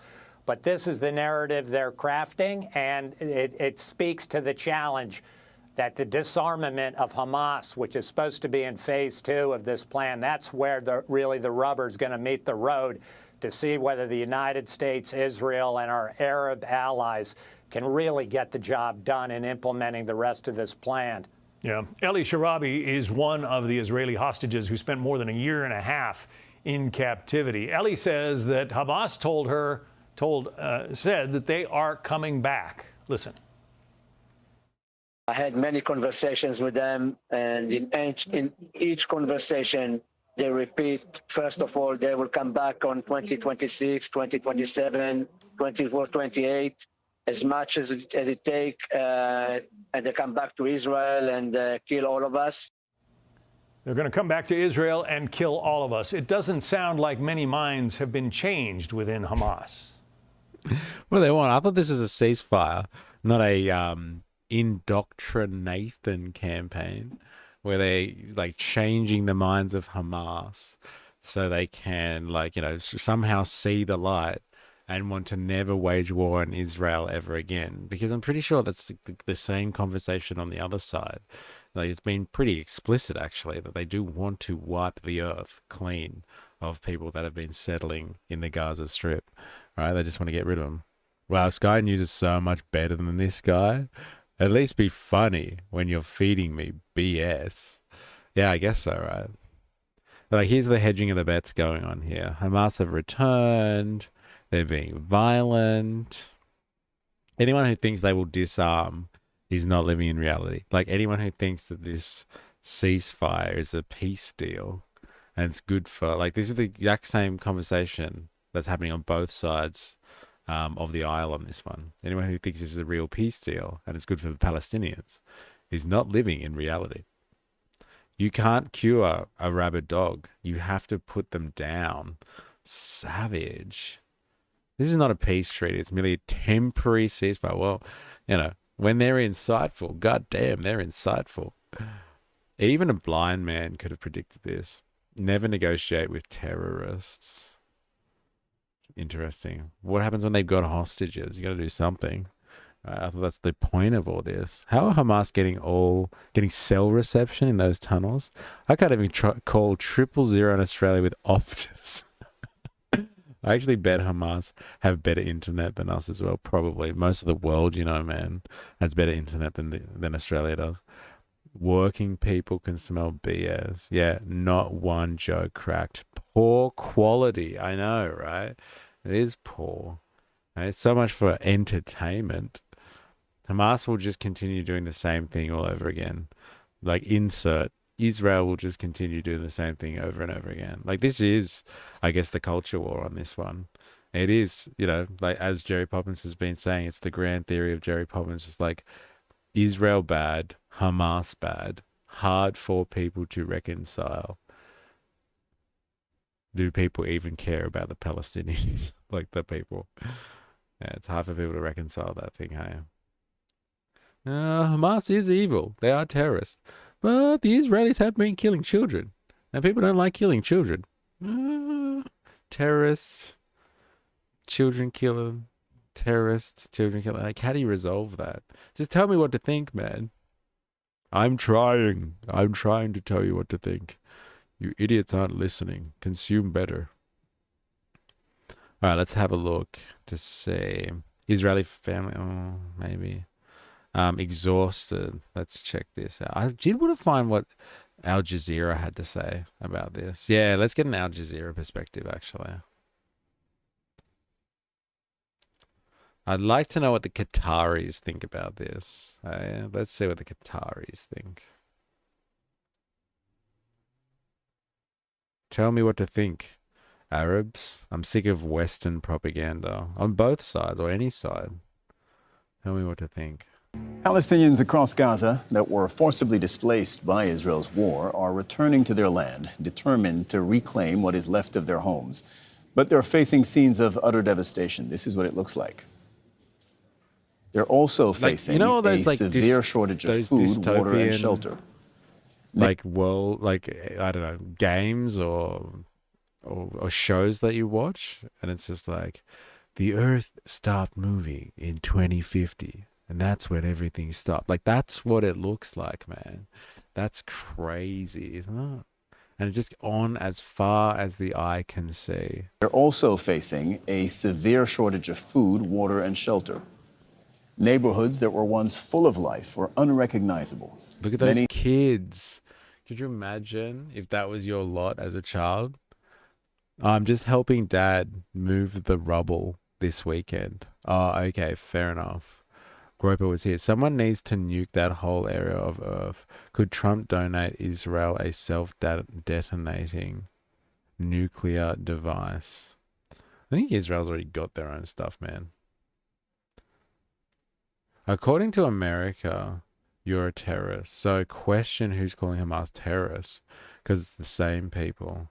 Yeah, right. But that's the thing. Like when people have this complex and they're being told the T word, but then they can see what's happened before their eyes, like kids are dying and stuff. It's the cognitive, like it's hard for people to take this one. Oh, they are terrorists, but I don't like seeing kids die on the news all the time. That thumbnail guy is bawling for a Palestinian. Look at the cart full of goodies. Was that on the thumbnail for this one? Every ceasefire is just Israel calling timeout so they can restock their interceptors. They will keep going till BB can genetically engineer his red heifer. Huh. It's interesting. They have walked for kilometers, carrying what remains of their belongings, usually on their backs. Palestinians now face the immense challenge of rebuilding their lives, with much of the Strip's infrastructure completely destroyed. Many say that they're exhausted, that they're weak and malnourished after more than 2 years of Israel's forced displacement, starvation, and bombardment. This place alone makes you feel heartbroken. So imagine your house, your memories, your work, your school, your whole world being destroyed. There's nothing to look forward to. We have been through wars before, and some people still haven't received any compensation. But compensation for what? What could possibly make up for this? The stones of my home are worth the world. How could you compensate me for that? We have all paid with the blood of our hearts, with our memories, our lives, our entire world. Some trucks carrying desperately needed humanitarian supplies have entered Gaza. You see them there. There's been a scramble for aid by Palestinians who have been starving for months. Under the ceasefire agreement, about 600 trucks are expected to enter the Strip every day. Tarek Abu Azum is in Deir al-Balah in central Gaza, monitoring this for us. So, Tarek, we've seen the trucks. We just said under the deal, it's supposed to be 600 trucks of aid a day. The aid is supposed to be surged into the Strip. What are you seeing? Okay, so this was from 9 hours ago, because I want to actually know, like, is the fucking aid getting in? Because that was one of the things that I was arguing, was, look, if they gives them some reprieve, then go for it. And if it allows aid in, like, that is not being funneled through the, what was it, the Palestinian something humanitarian foundation, that thing that was just a setup by the Israelis and the Americans so they could funnel Palestinians into death traps. Like, if they can get international aid in, what's the go? It's been like, what, 48 hours now? It's been longer than that, right? It's been a few days. Have they got this set up? I thought the UN would have been waiting in the wings at, like, I don't know, the Egyptian border or something like that, with, like, 50 trucks or something, just being like, come on, ceasefire, like, kind of thing. And then just, like, tunneled on in, at full ball, just gone straight for it. Like, I hope that's Gaza Humanitarian Foundation. That's the one. Yeah. Ooh.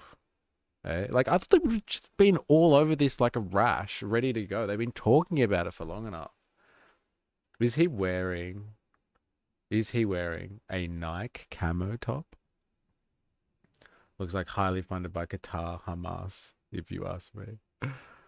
We got reports that some aid lorries have made the journey to Gaza City, but we have been here for the past few hours and we did not record any more humanitarian aid trucks have arrived to the central or even the northern parts of Gaza. The situation remains very grim, and we know that under the terms of the agreement, 600 aid trucks must enter Gaza on a daily basis to alleviate the humanitarian crisis. And now I'm getting reports that possibly we might see humanitarian 8 trucks on the way, and we are still here monitoring the situation on the ground. But people are still really desperate for more aid to access the strip. People are right now suffering from famine, and they are really battling. Did you see that little kid? The strip. People are Watch right the now kid in the suffering green from shirt. famine and more.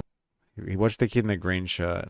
Poor thing. It's like hanging onto a truck. Aid to access the strip. People are right now suffering from famine, dragged. and they are really battling to put the hands on food supplies. And that's why we are seeing some sort of restoration for the old mechanism of distributing food supplies that will be run by UN agencies, which is quite different from the previous period prior to the ceasefire deal, where we're talking about the Gaza Humanitarian Foundation has been in charge of this. These areas have turned to death traps, and for many Palestinians there is a huge preference for the current mechanism. But for now, people are still waiting to see a serious change in their conditions and to see an unconditional flow of the humanitarian supplies to reach people in need, and to show a huge difference in terms of the spread of famine and malnutrition, especially among the vulnerable groups. Yeah.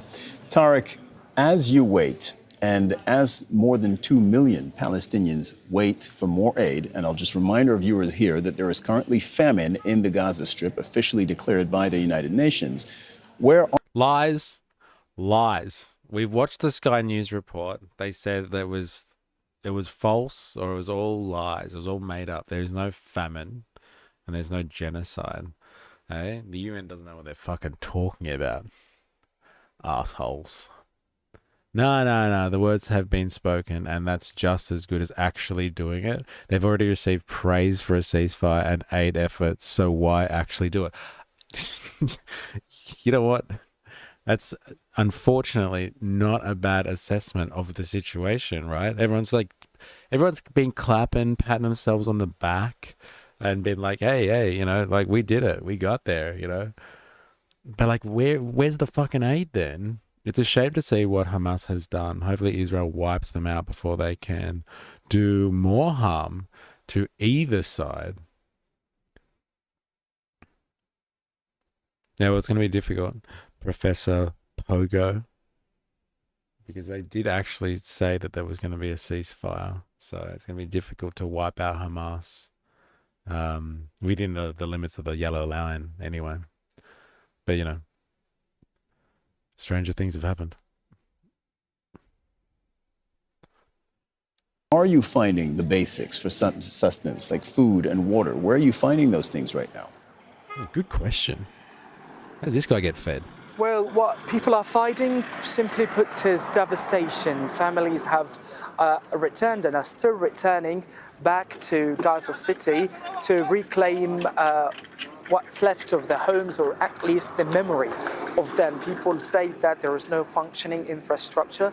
There has been a huge destruction for the schools, shops, businesses, and even water and sewage systems. So they are right now sleeping in the open. Many people have lost their houses, and they were forced to set up the makeshift tents on the ruins of their destroyed areas and neighborhoods. These areas have been widely shuttered and changed according to the, as a result of the Israeli military ground operation. So they are right now scrambling to survive, and they are expecting better alleviation for their conditions, especially as ceasefire takes hold. Tariq Abu Zoum reporting from Deir al-Balah in the central part of the Gaza Strip. Thank you very much, Tariq. Don't miss out and get the full picture.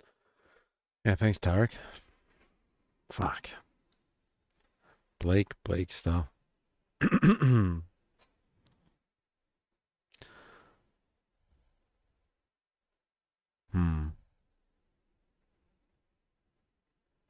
Interesting.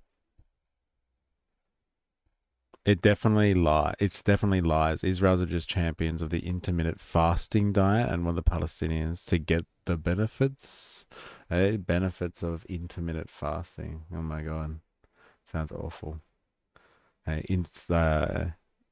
Imposed, externally imposed intermittent fasting regime. No, thank you.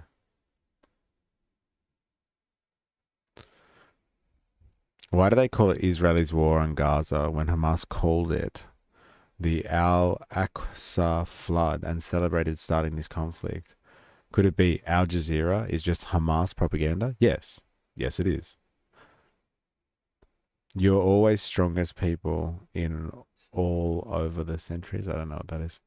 If the war has stopped, the biggest reason for this public opinion, the massacre in Gaza was a very painful scene. Now Netanyahu is resorting to fake social media to improve his image.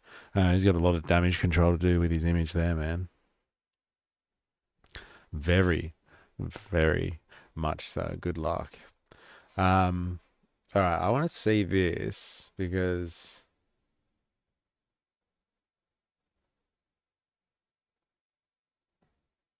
apparently,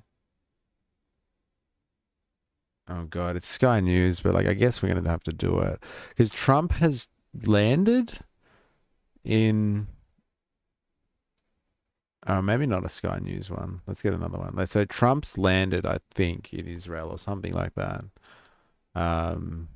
Trump ceasefire. I don't know what to type in on this one, to be honest. But I want to know the update.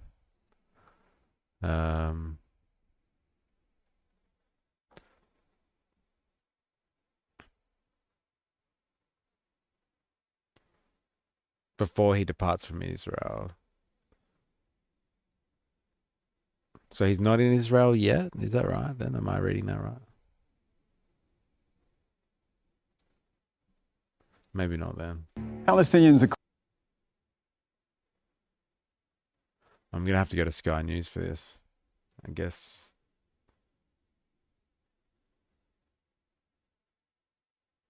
Unless I can find it different. Because that's why he's going to Israel, presumably, right? To oversee this peace deal or his 20-point peace plan. Let's have a quick look. So this is going to be a very special time, and I guess if you read your own papers and your own networks, everybody's very excited about this moment in time. So I'll see you on the plane. I think you're traveling with us, but this is a very special event. They had 500,000 people yesterday and today in Israel, and also the Muslim and Arab countries are all cheering. Everybody's cheering at one time. That's never happened before. Usually if you have one cheering, the other isn't. The other is the opposite. This is the first time everybody is amazed and they're thrilled, and it's an honor to be involved. And we're going to have an amazing time, and it's going to be something that's never happened before.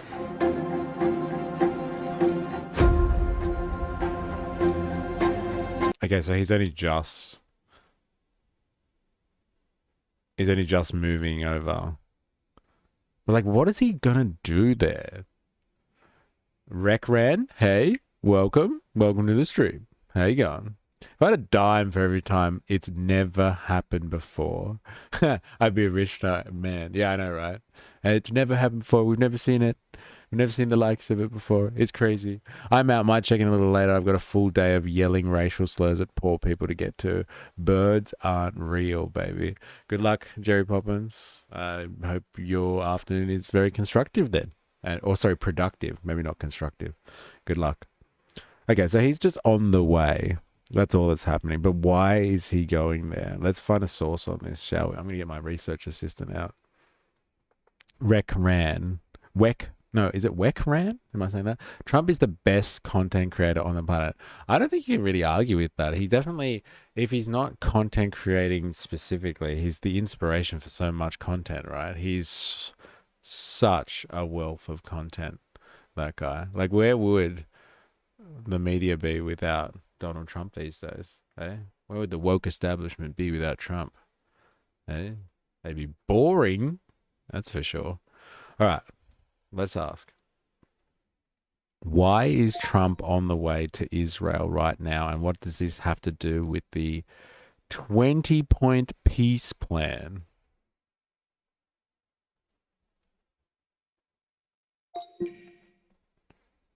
He makes so much money for everyone. It's great.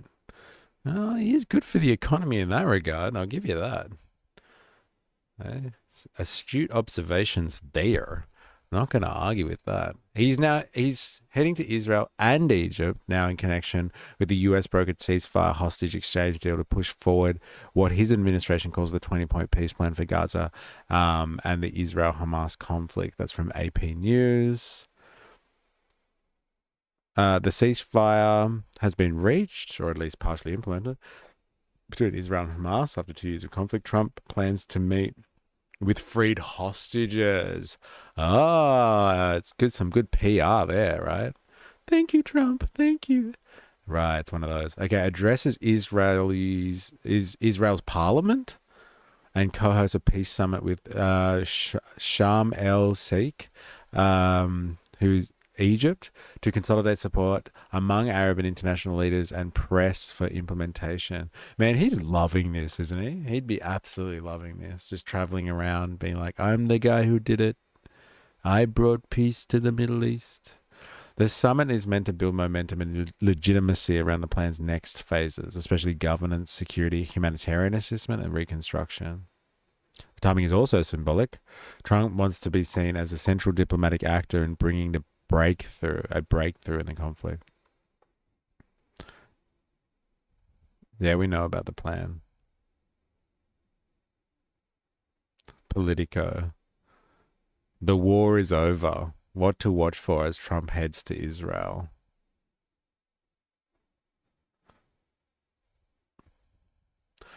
President Donald Trump is on his way to Israel, where he can be expected to receive a hero's welcome. Fuck. So it is just a glorification tour. It's Trump, the glory tour. Israel and Egypt, 2025. Yeah, peace, baby. I don't need no prize.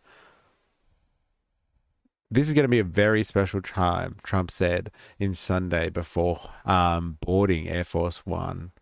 Noting that Israeli and Palestinians were both noting that Israelis and Palestinians were both heralding the achievement. Usually, if you have one cheering, the other isn't. Well, we heard that. The deal, which took effect Friday, calls for the hostages in Gaza to be returned and Israeli troops to start withdrawing. Yeah, we've heard about all of that. The war is over, Trump said. Ceasefire is going to hold. He'll be extremely pissed off if Bibi steps his foot out of line this time, right? Could you imagine while he's over there, Israel starts striking again? Oh, man. Very upsetting. But even as the White House is publicly exuberant, top officials remain cautiously optimistic, noting that any truce is extremely fragile. Everyone is extremely confident that we'll see this through, said a White House official granted anonymity to discuss internal thinking. But obviously, cautiously optimistic is a wise way to describe how everyone feels until we physically see the hostages released. Once that happens, as Steve Witkoff and Jared Kushner have already said, it creates a lot of momentum and trust amongst all parties to move forward to the next phase of the deal. It is believed that 20 Israeli hostages remain alive, but their condition is unknown and could provoke outrage, especially among the hard right in Israel. In February, Prime Minister Benjamin Netanyahu threatened Hamas with elimination following the release of 3 emaciated hostages. The Trump administration has amplified the gratitude towards Trump seen in Tel Aviv over the weekend. But if that jubilation is newly tempered by grief and anger, it would cast a pall over the trip. Interesting. Okay, here's some news on the aid to Gaza. This is what I'm interested in. Like, what are they going to do for the people there? Agencies are waiting for the green light to flood Gaza with aid. On Sunday morning, trucks carrying humanitarian supplies crossed the border into the Gaza Strip after the UN's humanitarian office said Israel had allowed aid to flow to the enclave, provided the ceasefire agreement holds. Germany is among the countries quietly pressing Israel to allow more humanitarian aid into Gaza. What do you mean allow them? I thought this is part of the ceasefire agreement. Why can't they just let it in?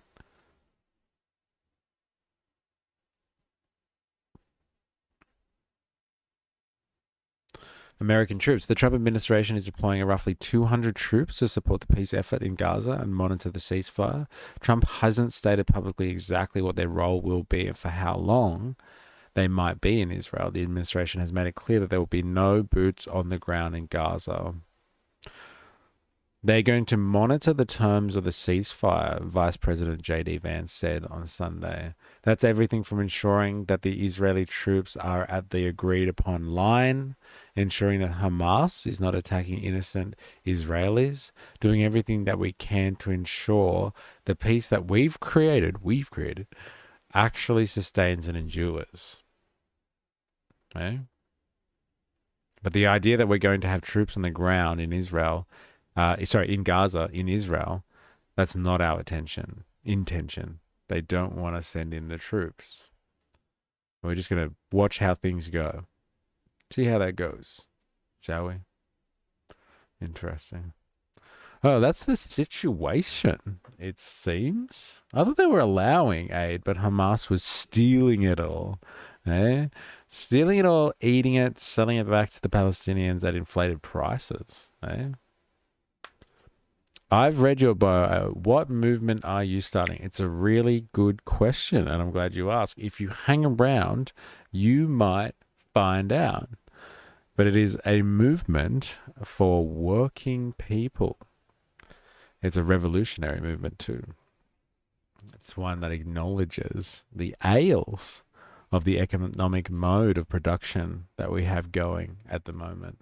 That is the main thing. Recognizing the problem of our mode of economy primarily. Got to go to the root of the problem. But we got to have people acknowledging that. Working people. Yeah. People that work. It's really aimed at people like that, which are presumably, unless you're I don't know, maybe you're a billionaire or a member of some elite class in society. Everyone besides the unemployed? No, they struggle too. They are considered working people. Just because you are unemployed doesn't mean that you don't have to exist in a world where survival is based off whether or not you can scrape together some form of an income in order to pay your way through this style of economy. So unemployed are working people too. They're part of what we would call the working class. But it's a very nebulous term, and it means a lot of different things to different people. So I like to just refer to people as working people, to be honest. Because most people have to work in some form to survive. They labor away. There's very few people that get away with not doing that. Very few people. Very few people that really make the calls that control all of us and the economy.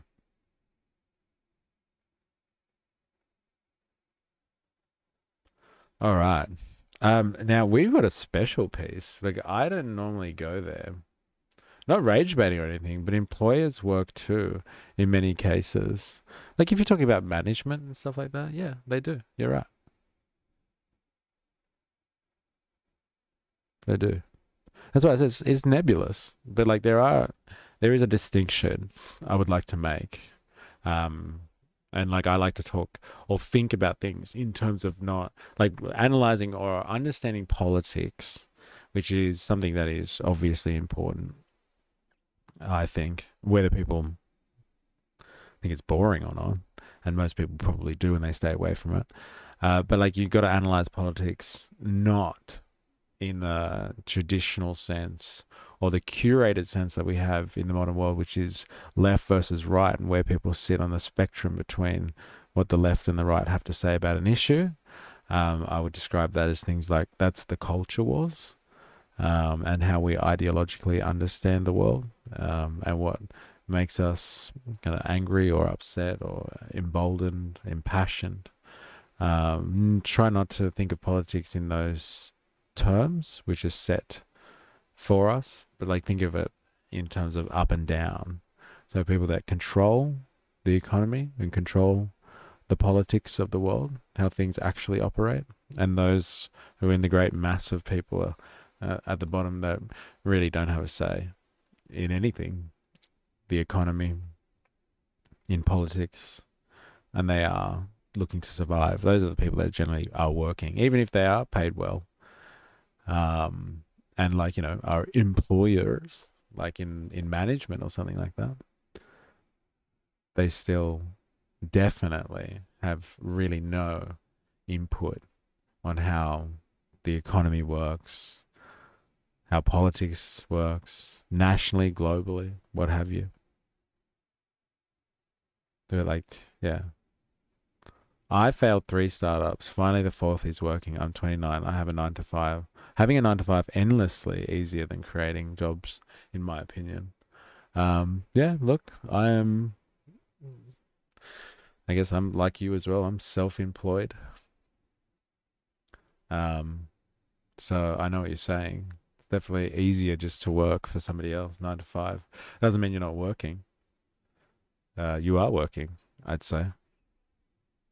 And I think it should be rewarded well after all the effort. Yeah, and I think it should be rewarded too.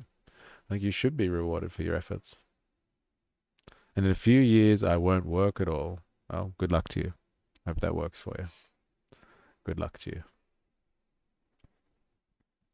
But for the meantime, you have to survive in the system, and you have to do a lot of work to get there. So you're producing value. There's a lot of people that don't. I don't think I should be punished. And who said you should be punished? Are you producing value? Are you contributing to society? All fair questions. All fair questions. Maybe I misinterpreted the take. No. Look, that's why I didn't want to say working class before, because it's a loaded term, and people are just like, they just want to steal my stuff, like, kind of thing. And it's really not about that. It's really, there is a large distinction out there, or a more important distinction I like to make anyway, and it's up and down. And there are a small group of people in the world that really do control a lot of the stuff that you see around you. A lot of the big decisions are made in their favor, for the economy, for political reasons, because they control so much wealth and power. If you make enough money, and so you can retire nice and young, and you've made some good business decisions, and you've contributed to the economy somehow, and you've produced some value, then, respects to you for figuring out how to make a good individual effort and make it all work for you. Good on you. But like, I do honestly believe that the system is built and is structured in a certain way that allows a very small group of people who have influence and power and the resources that come with that to really control large swathes of the human race, really. And like, I think any type of movement that is really honestly looking to try and figure out some of the big problems of the world, it cannot look past that. Like, this is a significant factor in how we've gotten to the point we're in at the moment. And if you have any issues with the current system, then like, we got to start there with that analysis of society, of it almost being a very outright and obvious class system. It's just not in name a class system. It is for all other intents and purposes. And like, if you analyze it in any way, it's quite clearly that. We just don't like to think that because we have these values of freedom and democracy and equality and liberty and all those beautiful things. And so we think that designates us as more civilized than ways we've organized ourselves before. Or like, in, times before the modern era. But like we're very similar to those systems before the modern era. We just think we're free. We have some upwards mobility here and there. And it's not enough to roll the dice and potentially become a billionaire one day. Oh, yeah, okay, fair enough. Good idea. It's time for a plug. It's been a long stream, and I haven't even done that yet. And we had a few people in here earlier, which is nice. But yeah, here you go. If you're interested, you've been watching this and you've been enjoying the stream, go and join our Discord. This is where we share propaganda. And I would encourage you to share your propaganda there too. And do this. This is definitely important. Go over to Patreon so you actually get notifications for this stream and from this channel, because the algorithms don't serve well. And like on Patreon, if you go and join and become a free member, you actually get every notification. It comes through to you via email, actually, so you won't miss out anyway. Y'all don't want my propaganda. I'm a try-hard capitalist. That's fine. We've got try-hard capitalists in there of different sorts. So give us your propaganda and let us decide whether we like it or not. It's up to you. All right. We are going to switch gears, actually. I was telling Indoctrinating this before, this was coming up in my algorithm quite a bit, but I never bit. So I think my algorithm just let it go. But where was it, Indoctrinating? This is about Joe Rogan deciding all of a sudden that he's kind of off the Trump train. I didn't realize that that's what that was and what my algorithm was trying to show me, because it must be big, I guess, in our community at the moment, because I think our algorithms are all converging, to be honest. Let's just talk about the immigration with Discord and the propaganda that we're sharing in there. But apparently Joe Rogan is turning his back on Trump. Is that right? Or at least he's turning around somehow and showing that he is having second thoughts about the phenomena that is Trump 2.0 and the MAGA movement. LOL, I'll believe it when I say it. Rogan flip-flops more than an Olympic gymnast.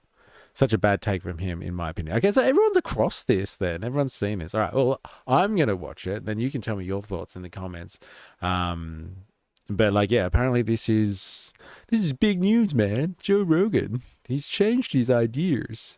And so let's have a quick look and see why he's turned on the orange man, as it was said a number of times at the protest I was at yesterday.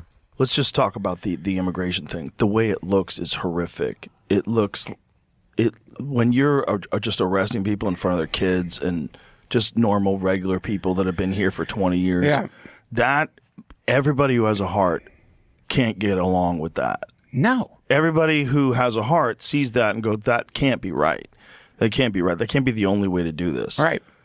Because you have to think, look, yeah, we have to have a border. Yes, it should have been secure. Yes, they should make sure you know who everybody is before they get in. Yeah. But when people been here for 20 years, come on, man. That's crazy. Let's find a way. If they've been productive members of society for 20 years, no criminal record, they worked the entire time, they paid taxes, find them a pathway to citizenship. Find a way where you can do this thing that you want to do, but also have a fucking heart. Because if you don't, you're not going to get anybody on your side. If you're doing this stuff publicly, throwing women to the ground, handcuffing people, just for existing on the wrong side of the dirt. Yeah. Not a criminal. Not the only crime they ever committed was coming over here as a kid. Yeah. They probably didn't even know what the fuck was going on. Yeah. Yeah, man. You know, a lot of kids got snuck across when they were already born in Mexico. And they've grown up their entire life in America. They can't even speak Spanish. Yeah. And they could get sent back. You're describing exactly the reality, and there just isn't... No one gets on board with that, man. No one with a heart. No, I mean, the only way you can get on board with it is you have to essentially... So it's particularly about immigration then. So like they're having second thoughts on immigration stuff because they've been seeing some of the the heavy-handed nature of the ICE agents. The other guy is just validating everything he says. So annoying. Yeah. Like, come on. Yeah, right. That's what I was thinking actually. And like these people, like they've got proper studio setups. Like their mics are on different audio channels. You could just cut that out, right? It does get in the way of what he's trying to say. Actually go like pure Machiavellian. Here's the argument, and the way I just gave an argument for Marx. Palantir hat on? Is that what he's wearing? That's some heavy stuff, man. In which I am not a Marxist. I heard a great interview with the guy running ICE on NPR, which I thought was wild. NPR had him on, and they gave him a fair interview. I figured they would be all up his ass. So his defense of the Machiavellian tactics that are being employed right now is that he apparently has worked as some kind of border agent for 20 years. He says, you could hear it in his voice, man, it fucked him up. He's like, I've seen the back of trucks filled with dead bodies. Oof. You know what I mean? With children in there who died, no oxygen. I've seen these horrors. If we give any semblance of compassion or mercy for the people who've been here for 20 years, for the people with kids, the kids who get any loophole that we convey is going to produce more people trying to come over the border. And many of those people are going to get killed. They're going to, they're drowned. There will be many deaths because of this, not to mention the drug smuggling and all that stuff.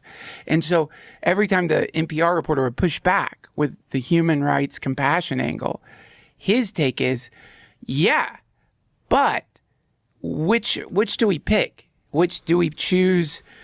Creating some way for people to stay in the United States who came here as kids and do the nuanced, compassionate thing, but it gives the impression to the rest of the world, and that gets X amount of people killed, that many people die.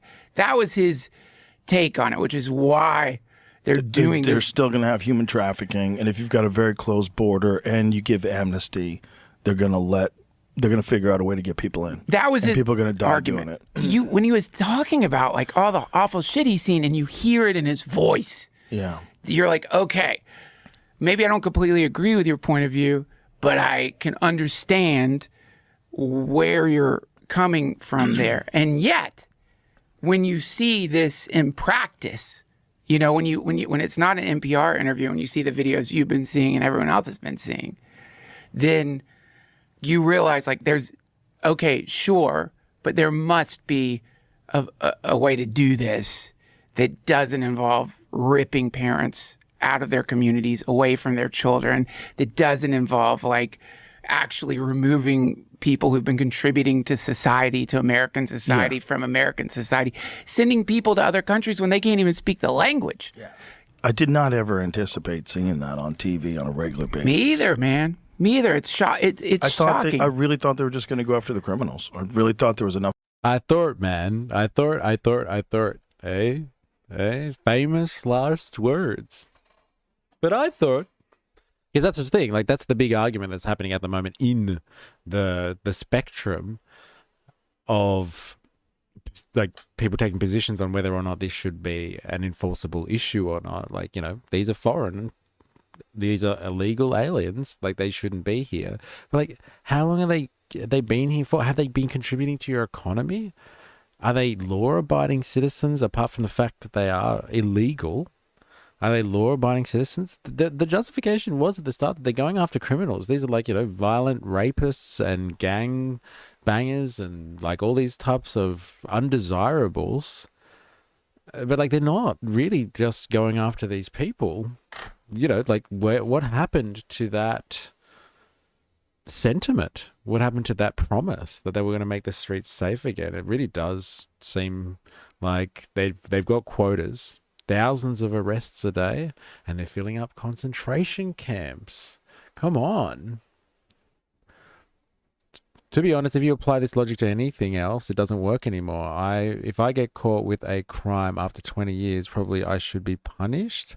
Doesn't matter what it is, if I'm productive or not. I don't think we should cherry pick immigration. Most of the illegal migrants don't pay taxes, nor do their employees. If I get caught stealing a car 20 years late, probably they will take me away from my family. Like, I don't know if that's the same thing though. Like someone coming into a country and contributing to the economy is different to someone who's taking away from the economy by stealing cars. Like if people are coming here, or coming there, sorry, not coming here, going there and stealing cars, and then that's how they make a living, then like they're making a living of underhanded criminalized activity, then, fair enough. But if people are going there and feeding the economy, at some point there must be an argument to say that this person is now a contributing member of society and they should have some type of rights, like it's like a de facto relationship or something. At some point they have contributed beyond a certain threshold. Now, when you say most of illegal don't pay taxes, like at all, is that legitimately a thing? Is that actually they don't pay any taxes at all? Because that's the first I've really heard of that argument being put forward. We're just having a look at the ICE activities that are going on in the US at the moment. And one of the claims that we have currently is that most illegal migrants don't pay taxes in the US. Can you please verify if this is accurate and provide sources if possible?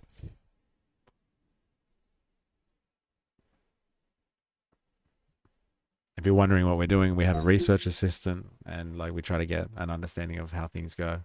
So we've got some sources here. What are the sources? Tax payments undocumented immigrants, 2024.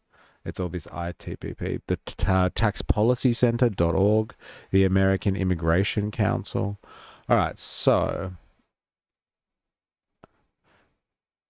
let's not go with their statement. Multiple credible sources and studies show that undocumented, unauthorized immigrants contribute significantly to federal, state, and local tax revenue.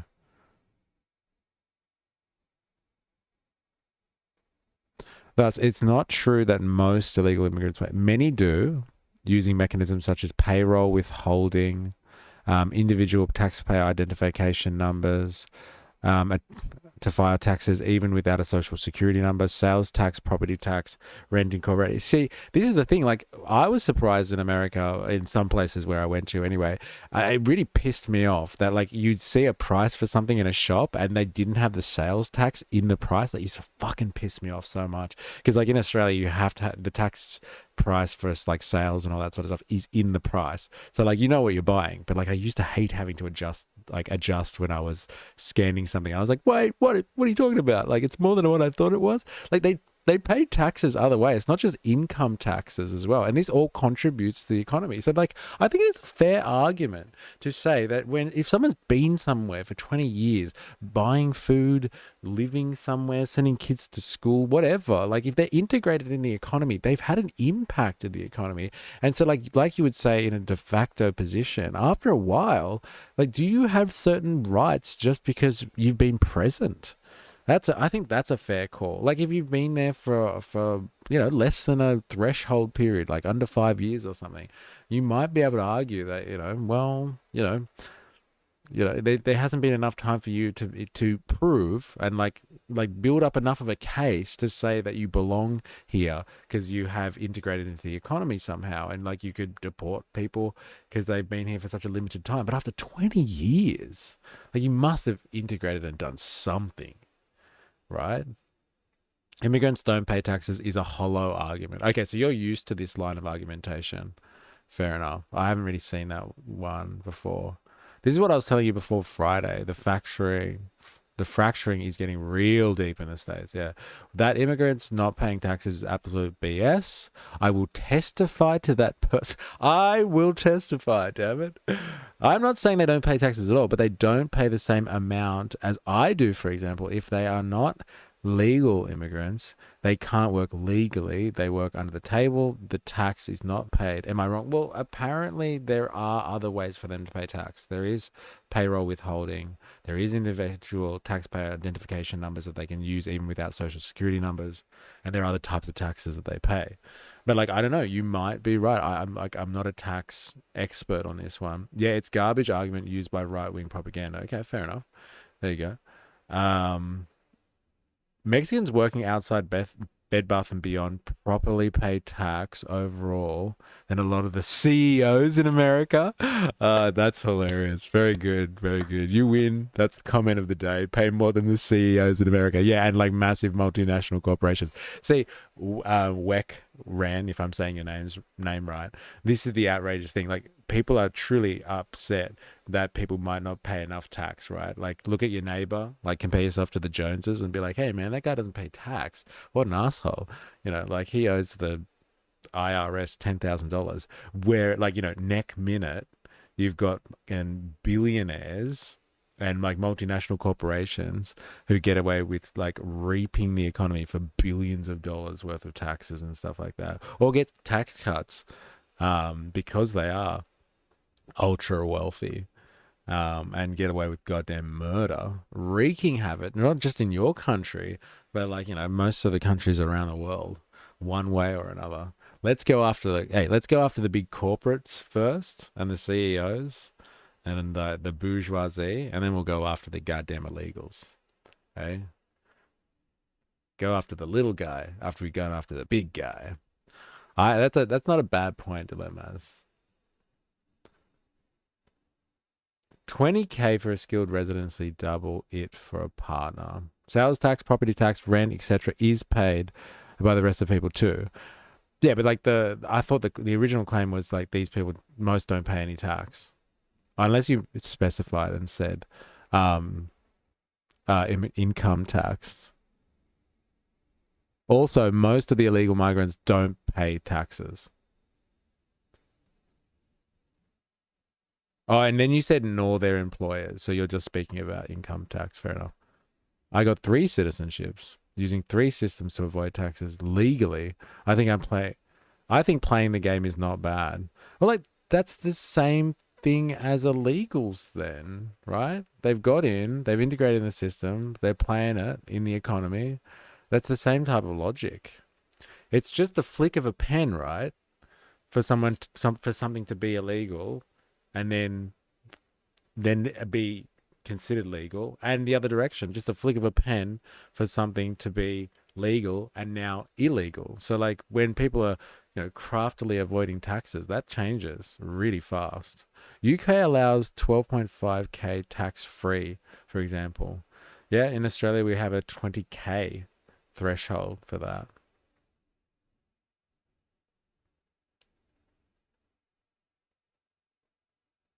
Oh, Groiper. How many times do you have to change your name a day? Okay, so murder is just the flick of a pen. Yes, it is. Of course it is. Like, in some states, like, I'm assuming, like, in the States, obviously, not in Australia, but, like, it's in some states, you can give people the death penalty, and some states you can't. So, like, murder is the flick of a pen. For sure, it's the flick of a pen.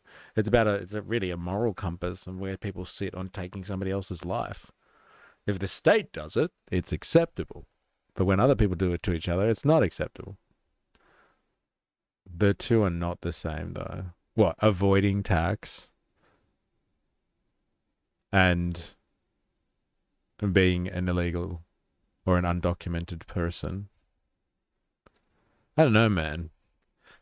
Interesting conversation, though. I'll give you that. Let's let them finish. Gang members and enough people, MS-13 members and whatever they were looking for, that they're wanted, they would go after those guys. Dude, I that's what I thought, right? But how many gang members have they actually arrested? No idea. But you see how, Shut up. you know, and I hate using this word because the word is getting thrown around so much, and it's a stupid. Well, you didn't say that word. I'll say authoritarianism. Yeah. You see how authoritarianism, when it begins to emerge, you see how it slowly creeps in, and how there's a great many people directly impacted by people who have crossed the border without using the right protocol, and in a horrific way. And there are gangs that have been in apartment complexes. There's people who've seen those videos too. Right. And they're like, fuck yeah. Yeah. And also a lot of people who got citizenship the regular way, went through fucking hell to get citizenship here. They're also like, fuck them. They're cutting in line, these motherfuckers. They're gumming up the system. They're making it so that we who are following the rules, not only it's taking us longer, but also now we have to deal with ICE too. So those people are pissed. The only way to do it would be where you could get everyone on your side. Borders are closed, and we're going to find out who's committed felonies. Who out of the people that are illegal that have committed felonies. And if you've committed X amount of felonies, you have to leave the country. Yeah. Right? That makes sense. Yeah. But if you've been here for 25 years, you have a family, your kids go to school here, you speak the language, you're just illegal. But you're a contributing member to the community that up until now has been protected. This is crazy to ask lower income and middle income people who are, kind of getting by, and then all of a sudden you're about to ship them to a country where they've never been. They haven't been since they were 4. Yeah. And you're gonna pull up their family and and they've been in the community like that.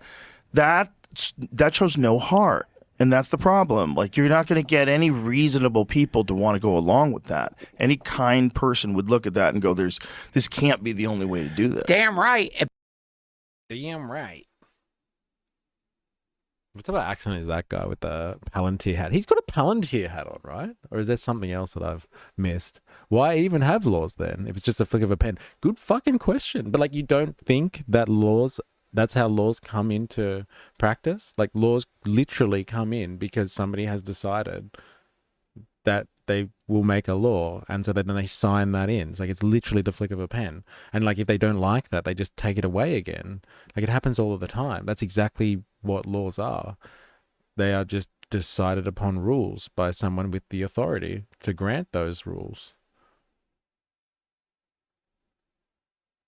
Like, that's literally what laws are, right?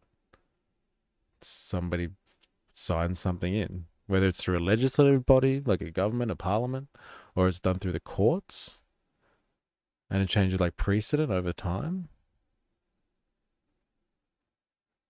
I know it might sound like semantics here, but like, this is literally the rules of the game. This is the society that we live in. And like, there are certain people that get to make these decisions and these rules and these laws, and they're usually people of a particular ilk, and they influence that and make sure the policies generally move in their direction and favor them. So like with things like tax laws, they get tax breaks. They get systems that are designed full of particular loopholes that allow them to get away with murder. Sorry, they get away with reducing their tax bill. And then like, we are directed to go after other working people, other people that are just struggling to survive in the world. And we're just like, yeah, they're the real problem. Hey, those bastards. Other people that like literally get away with not paying tax. And they are multinational corporations, billionaires, multi-millionaires. And they get around that. We should go after all of them. Yes. Okay. Fair enough. Yes, I agree. But let's go after the big fish first, because they're the ones that really make a big difference. I'm telling you, they are the ones that have been destroying the world economy in wealthy nations, like wealthy Western countries or advanced industrial countries, and all the poor and developing ones too. Respect the law or get effed. Yeah, fair enough, but we go after the big ones first. That's my only disclaimer on that one. I hear ya. Let's get them all. Get them all. But first we go after the big corporations because they get away with so much more. And it really does impact the economy, what these guys are doing. And they also get to make the calls. Like all of the legislation is made in their favor.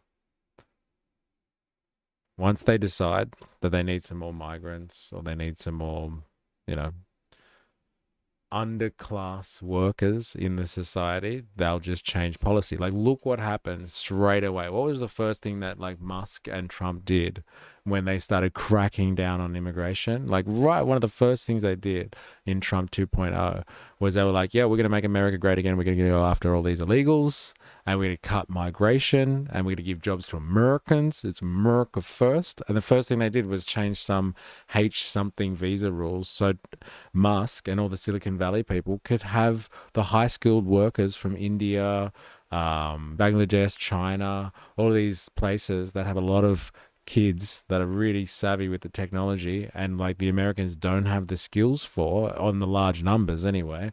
And so like they made sure that that policy was acceptable and they got all those people in on a on that type of visa. They expanded the operations of that visa. That class decides the policy. So they say, hey, these are the acceptable migrants and everyone else should be rounded up in the culture wars and shot. And we all lose in the culture wars. We all lose in the goddamn culture wars. I'm telling you. I'm telling you, people, the earth revolves around the sun. Dilemma as taxation as an argument against immigration is a weak argument. Just say you don't want your culture changed and be proud of it or blame infrastructure like us sneaky racist Aussies do. It's so good. Yeah, the infrastructure thing. And it's not even sneaky racist. Like I agree with the infrastructure thing. I must admit, like when I was speaking to all those people at the March for Australia protest, I was all for that, man. When they were saying that Australia doesn't spend enough money on infrastructure, 100%.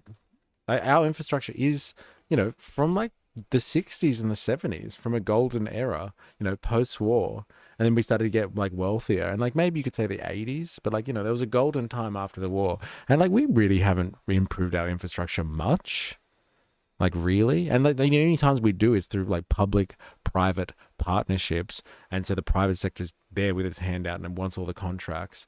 And like the government acts as security and the private sector makes, you know, fucking billions doing like light rail projects and new toll roads that nobody wants. Nobody wants to pay extra tolls. But like, you know, that's the cost of a public-private partnership. H-1B visa. The elite learned real fast. If you want to push a certain type of immigration, don't use Indians. Huh. The biggest trick neoliberals ever pulled was convincing people they stand for anyone but themselves. Yeah, fucking neoliberals. They're the worst, man. All right, I'm going to have a quick break, and then we're going to stick around for the afters, because it seems like there's a conversation going already, which is fantastic. I'm not going to argue with that one. Thanks for the suggestion, though, Indoctrinathan, because I actually was looking at this one. Like I said, it came up in my algorithm a couple of times, but I was like, nah, it's Joe Rogan. Just got to resist, man. Got to resist. And like that was interesting to see. Is like, you know, he's a barometer for the sensibilities in the American working class, I guess you would say. We'll see if people's opinions are starting to change. Like with what happened with Gaza, right? People started to be kind of upset when they had to be faced all the time with seeing kids starving, like pictures of kids starving and dying. And so like opinion changed. So like are people starting to get over seeing people being their families torn to pieces? Some would say no. I guess Wek Ran would say no. Tear them apart. Groiper, Gerbils today. He's changed the name twice today. Costume change. Say, yeah, tear them to pieces. Who cares? They're illegal. But like some people would say, no, don't tear the families away. So we'll see. We'll see if sentiment changes on this topic or not. All right. If you want to stick around for the afters, please do. but we're going to have a break in a second. I'm just going to do some quick shout outs because most people disappear after this point. Ollie Atlas was here. Lup, Jeff, 4AS. Thanks for the interaction. Indoctrinathan. Jerry Poppins in there for a little bit too. Good suggestion earlier. Dilemmas. Jag. Wings of Cheese was in the house for a little bit too. Groiper was here and then he's had a costume change, I guess you would say. Mag was in the house earlier. Ninja Nurse was here too. Everybody, you know who you are. Thank you for your interactions today. I've really appreciated it. And Professor Pogo in there, stirring the pot a little bit. Weck Ran. I hope I'm saying that right. Thanks for coming in. And join the Discord if you're interested in sharing your propaganda. We are interested as much as we seem argumentative. That's the right word. We do like to have interesting discussions. So, yes, thank you everyone for your interaction. If you're hanging out for the afters, we'll be back in a few minutes. Cheers.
All right, we're back. The conversation's still going? What are we talking about? Neoliberalism now, is it? The current governments of the world are full of neoliberals, aka favoring policies that promote free market capitalism. Yeah. Goddamn free market capitalism. All right, I'm going to set myself up. So we're talking about neoliberalism. I really want to know what people think about that Lydia Thorpe thing. Do you reckon someone should be treasonous if they say that they want to burn down Parliament House?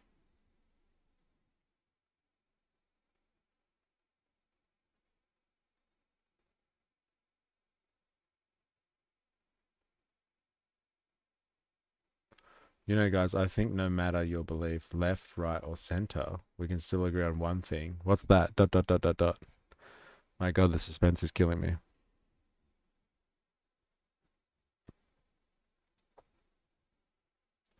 Freebird by Lynyrd Skynyrd, Steel Slab. That's not what I was expecting just then. Are you working today in Dr. Nathan? Or are we raiding you this afternoon? Oh my God, Avalava was in the house. No way, Avalava. Finally here. It's been a Monday. How's the stream yesterday? What did I do? Oh my God, Avalava, if you're listening to this, let me tell you. Because like all I could think about was like when I was doing this, when I was interviewing this guy yesterday, I was like, what would Avalava say right now? What would Avalava say? And I failed miserably. I watched the interview again and it was horrible. But like I interviewed one of the guys that was on the flotilla. I can't believe it. And like I asked him like, you know, just about, because he gave his speech and he talked about his, you know, experience being held as a captive by Israel. Yeah, I know, right? Damn, yes. And he talked about it. So he'd already talked about the juicy details of what it's like, you know, what it's like inside an Israeli prison. But like I asked him a few questions. I'm going to put out a cut tonight of the interview. So like, you know, if you're able, like just at least check that one. I didn't do it justice. I'm not going to lie.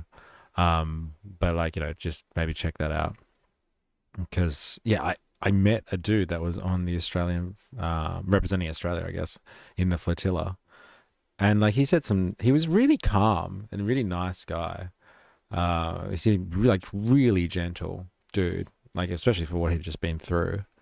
But like, yeah, it was an interesting protest to go to. Not going to lie. Very interesting protest. People were vocal as fuck. And it wasn't like the same vibe at all as what was going on with the March for Australia one. Like the March for Australia one, everyone was just like, hey, look, I brought my Australian flag. Do you want to take a picture? And like this one, a lot of the lefties that were there, the tolerant left, they were all like, when they saw me, they were like, oh, why? Are you from the media or something? I don't know. They thought I was just out to get them on like, you know, gotcha moment kind of things. And they were very like, at the start, they were reserved as hell. They were kind of like, oh, why do you want to talk to me for? Where are you from? And I was like, look, I'm just streaming. It's okay. Like, I'm not media or something like that. And they're like, oh, okay, fair enough. Well, then stream away, good sir. Stream away.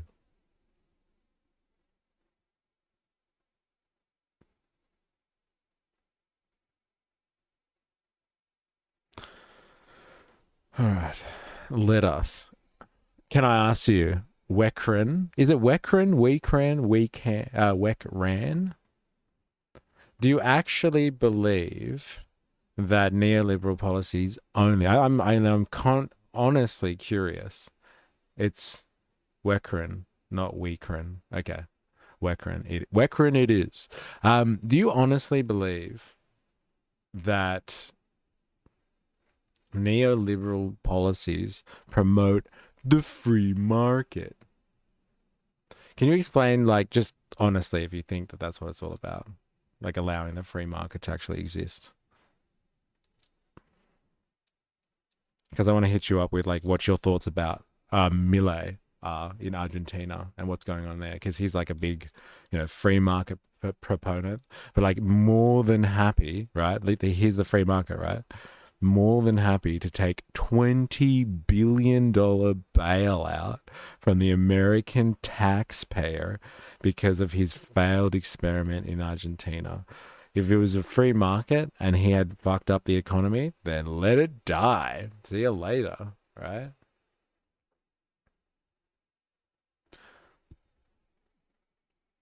I see it as everything can be abused. Just because some degens abuse them, it doesn't mean it's bad by default. And some have advantages. But I don't think I'm in competition with the top 1%. Oh, that's interesting. Interesting take. Oh, so you see it as like more of an outlook neoliberalism than like a structural thing. So it's like ideological neoliberal. That's interesting. That is rather interesting, actually.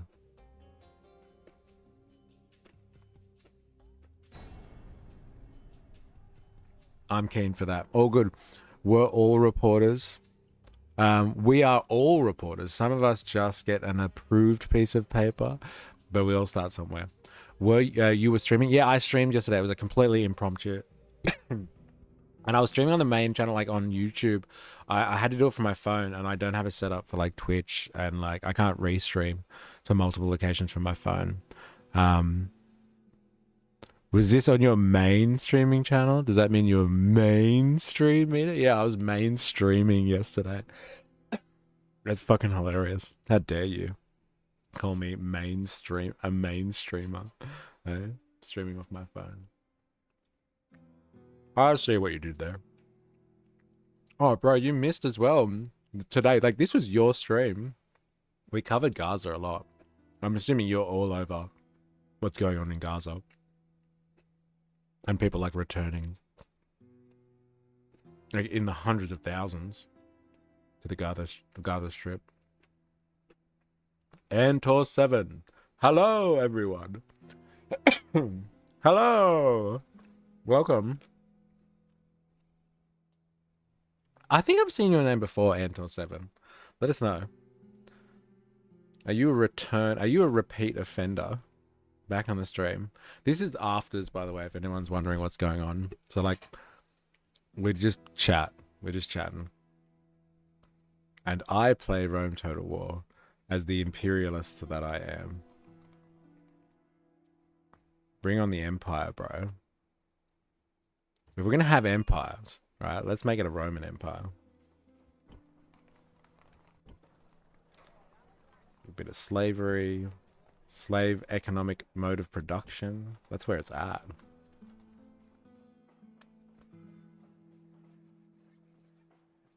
Ooh, you got a bit of an empire, bro. Have you been here the whole time? Wings of cheese, or are you just ducking back in? Anyway, I got a huge empire, bro. I don't want to get it out and measure it, but I'm just saying, it's bulbous. Look at this. Like straight up to the Baltic regions, everything. Baltics, it's mine, bro. I've even got Turkey, like modern day Turkey. I haven't taken the Levant yet. I'm leaving the Israelis alone for now, but I'm coming after them. I've taken like North Africa too. Look at that. Most of North Africa, not all of it. Hey? It's expansive, baby. I'm gonna move over here where the party's popping. Oh, did you answer me before? Or did you hear me? Maybe you didn't hear me. Did you tell? Are you streaming later in Dr. Nathan?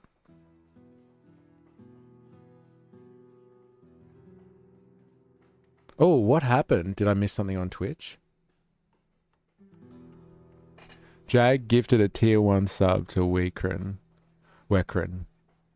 Oh, gifting subs? Yeah, boy. Yes, for the revolutionaries. Hey, making it rain, Jag. Making it rain, baby. I wonder if I can actually see that on Twitch. If it comes up with like confetti or something like that. Yeah, the party's popping. Oh my god, there's 51 followers. I think that means I get to be like an affiliate now or something like that. And I might be able to do gifts. like proper GIF, like emojis now. That's awesome. Thank you to whoever that is who's been following. I'm pretty sure it wasn't like that when we started the stream. So thank you. Fair bit of girth to your empire, bro. Tell me about it, dilemmas. Documentary film. Hi. Hello. Welcome. A lot of people saying hi for the afters today. Tell us what you're in for, documentary film, and let us know if you've been here before. I think I've recognized the name.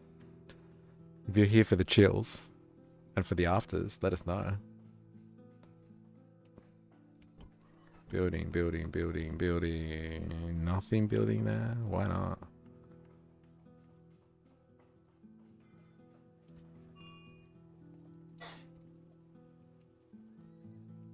Interesting.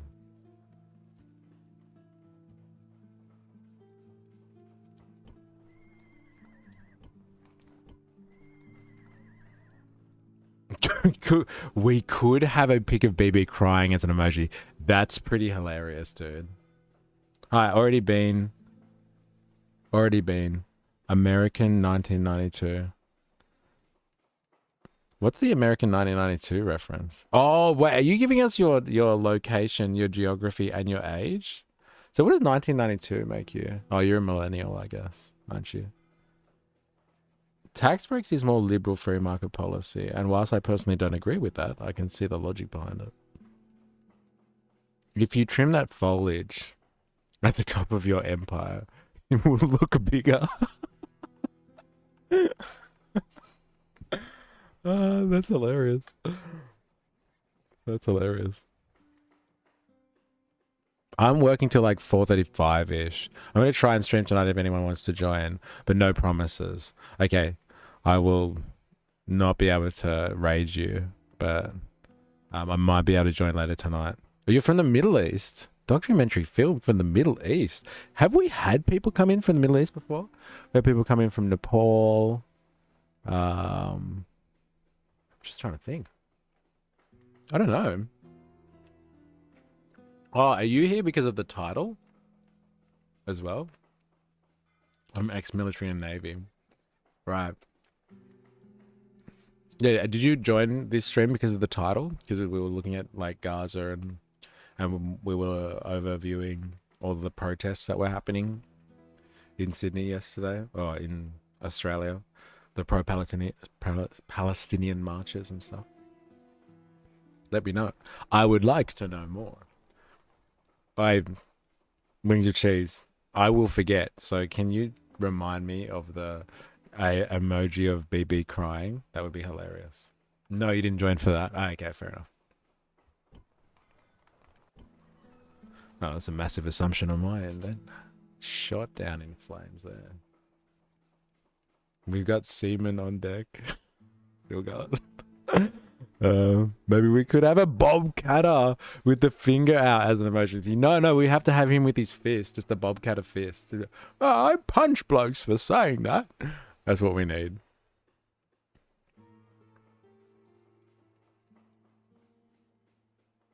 I'll punch blokes for saying that.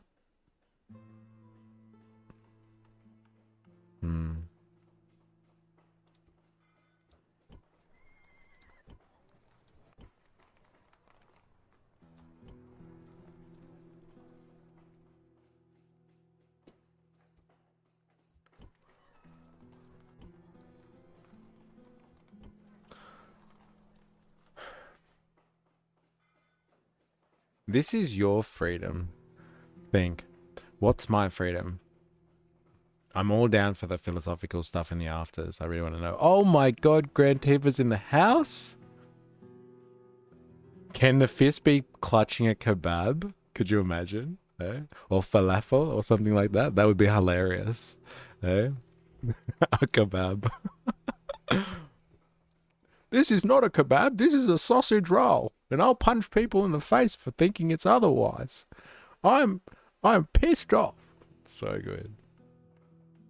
I don't take side. All humans. Oh, it's your freedom to think. Oh, because I was making assumptions, right? Yeah, I don't take sides. All human. Yeah, we're all human in this stream, that's for sure. Scott Morrison holding coal in Parliament, maybe? Or like Robocop Dutton? I haven't seen a picture of Robocop Dutton. Do you have one? I've never seen that. That would be hilarious. Scott Morrison holding coal. So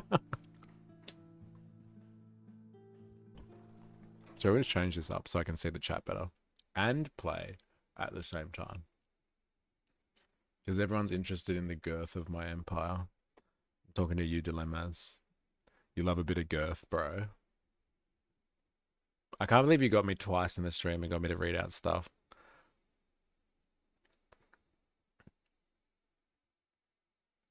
Fuck yeah. Haven't been across it. Oh, I gotta leave that there so people can see it. Damn.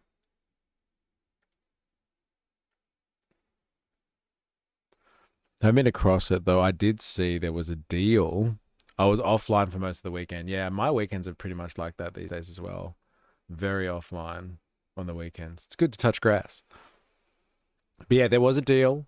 Obviously, they're moving people back in. Like apparently, some reports are like there's 500,000 people that have moved back into northern Gaza. Like Israelis have moved back apparently towards that yellow line, like from the outskirts of Gaza, and like Hamas are moving back in to the territory. So the Western media keeps saying. So we'll just have to keep an eye on that one.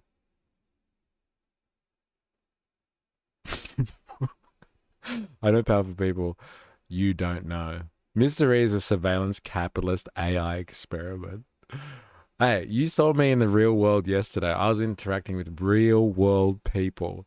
That was the legit protest I went. That's why I go into the real world, Jack, nowadays, to prove that I'm not AI or some type of surveillance capitalist experiment. I swear. I swear. Yeah, 500,000 people have moved back into Gaza, apparently. And Trump's on his way to Israel. Did you hear about this? Trump is on the way to Israel. Sure. I've seen Sora. Yeah, what, a 3-hour Sora 2 experiment? No, thank you.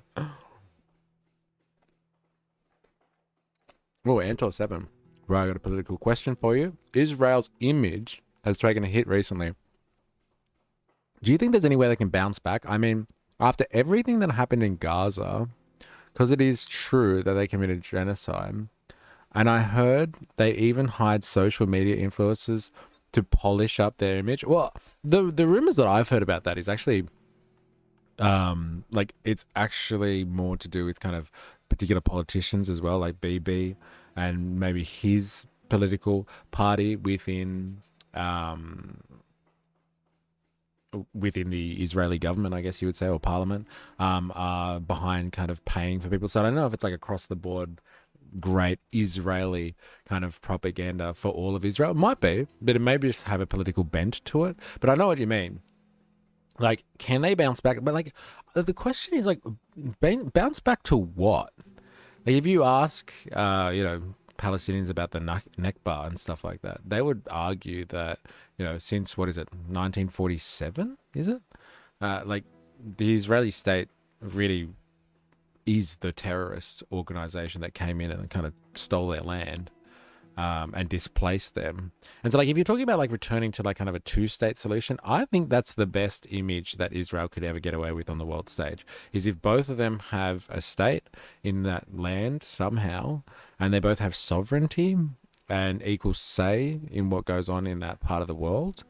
I think they're too far down the garden path of just like trapping them in the Gaza Strip, let's say, or on the West Bank, and just being like, all right, we've trapped them. They put walls up, like massive walls up and stuff, and they'll just be like, all right, you guys stay over there, and we'll control everything else that happens in this entire territory. I think they would actually have to come up with a two-state solution for them, for like the world to be ready to forgive them. And like that's just the world stage. Like, we were watching Palestinians talk about it today, and they're just like, how do you even forgive? How do you even feel good about this situation, knowing what Israel have done?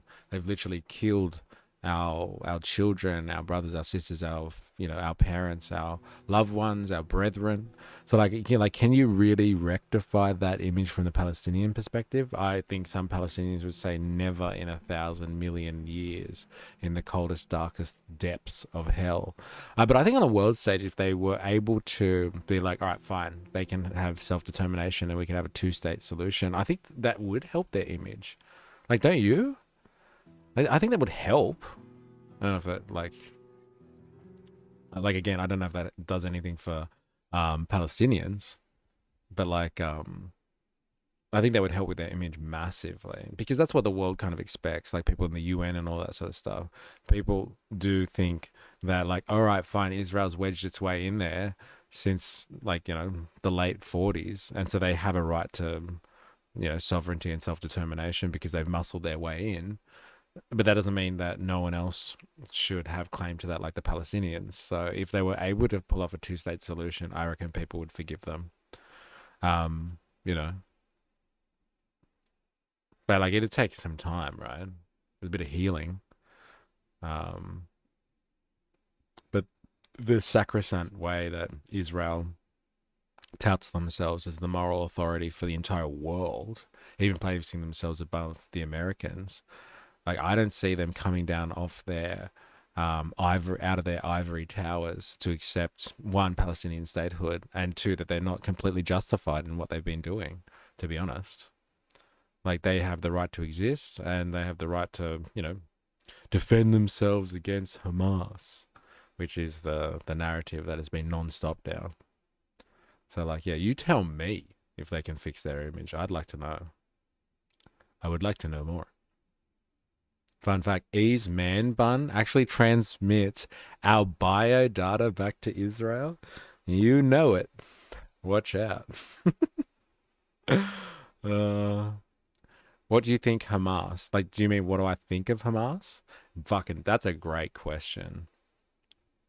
That's a great question. I believe that while Hamas might be designated as a terrorist organization in the West's definitions of it, in terms of they're a threat, I guess, to the civility of a nice state of Israel or something like that, and to the determination of the Israelis, because they do talk about wanting to wipe their lands of the Israelis and stuff like that. And you can designate them as a terrorist organization on that front. I think the West uses the term, the T word, terrorism, to help back whatever foreign policy decisions they think are necessary to advance their own interests. And so they'll designate anyone as a terrorist to try and, I don't know, purge the system of anyone that is undesirable to them. So just by them calling them terrorists doesn't make them evil by default. I think this is, very opinionated, and too, I'm no fucking Palestinian historian here. But they obviously are fighting for the chance to have their own self-determination. They see this struggle as existential. They're trying to survive. As if they're arming themselves because they want to survive. And they need to protect themselves against the threat, which is very obvious. The Israelis are trying to wipe them out. And you could argue that they're just trying to wipe out Hamas, but in the wake of trying to wipe out Hamas, the collateral damage has been the real toll. And they've wiped out hundreds of thousands of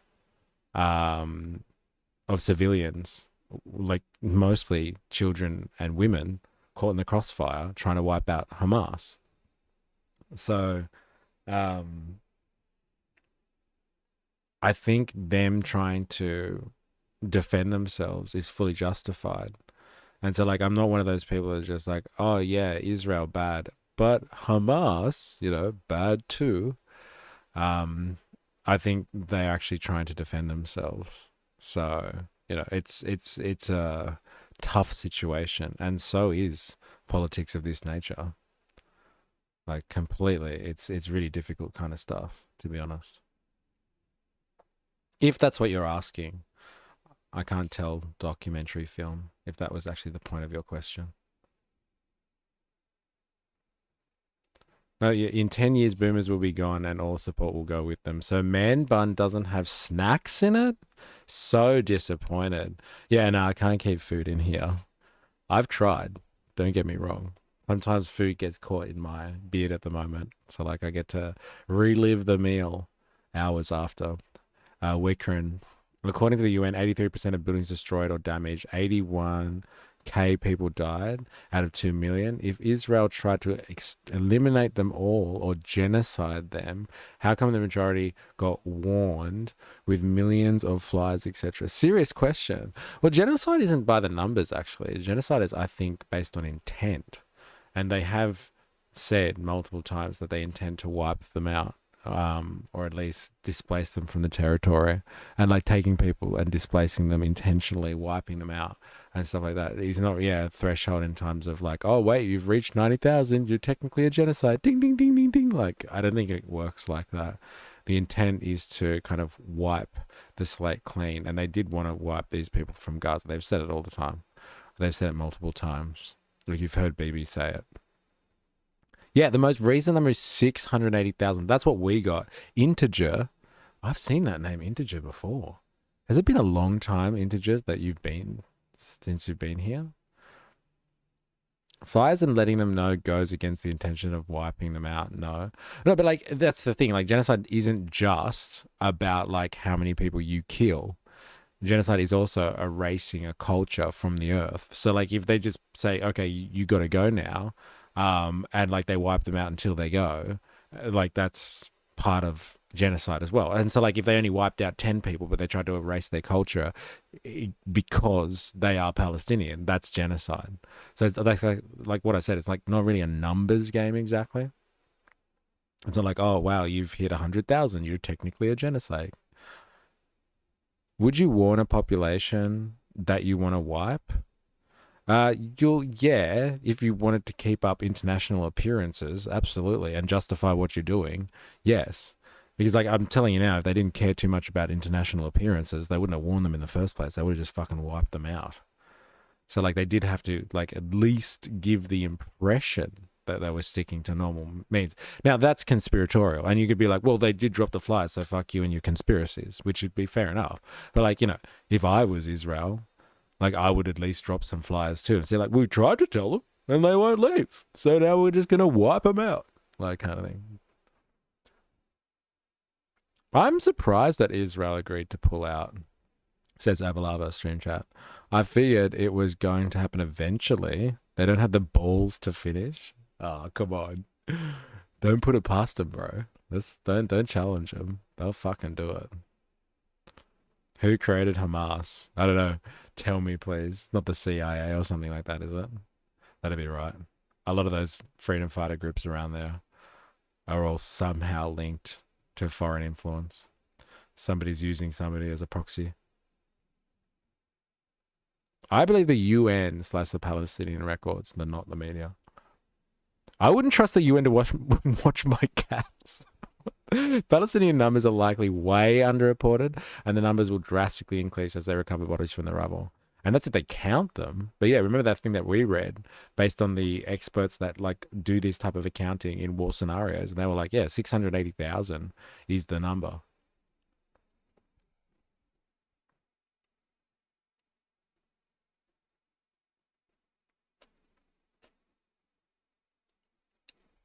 Dilemmas. Ever ordered a kosher meal if a really crap part of town? Ever ordered a kosher meal if a really crap part of town then complain and all you receive is plates of hummus? Asking for a friend.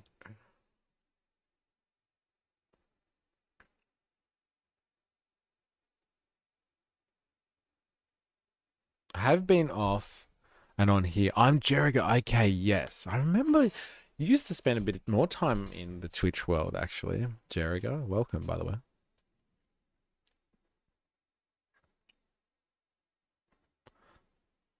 They left, though. That's why instead of 10 million or 7 million, there is 700K, which I'm not sure if it's 700K. But, like, just because, like, again, like, just because you haven't killed them all doesn't make it not a genocide. I'm pretty sure it's intent, actually, and like what you're trying to achieve, which is the erasure of a culture. It's ultra dense. If 80% of buildings get clapped, at least 10 million people die. But they didn't because they left. Mossad funded the rise of Hamas. There you go. And Bibi was the one pushing them to do it. Isn't that interesting? Yeah. Mossad. It's always some foreign influence or foreign money. Bibi would use the nuke if he could without letting people know they have it. Allegedly. Asking for a friend. Maybe Iran created Hamas as their proxy. Yeah, that's what I was thinking. Someone like that potentially. I thought someone was going to drop the CIA bomb and just be like, it was the CIA, man, I'm telling you. There weren't even 10 million people to start with. Where would you go if they wanted to leave? They were literally trapped inside Gaza. I had a 0 because I'm brain dead. 2 million, not 20. Morning brain. Wow, what time is it where you are? Oh, I guess you guys are Americans, right? It must be late at night for you guys, right? I called it. The argument isn't about defending IDF anymore. It's about the definition. It's 7:30 in Romania right now. Oh, wow. Oh, well, you are an enigma. I don't think we've ever had someone from Romania before. 9:30 p.m. on the West Coast, US. 9:13 p.m., sorry. You got CC'd where? In Twitch? Really? You bad man. What did you say? What did you say?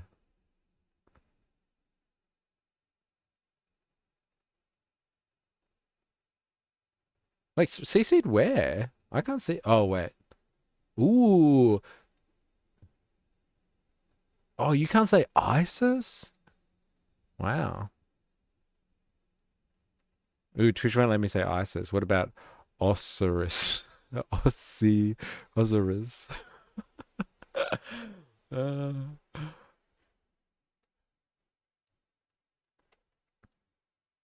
Interesting.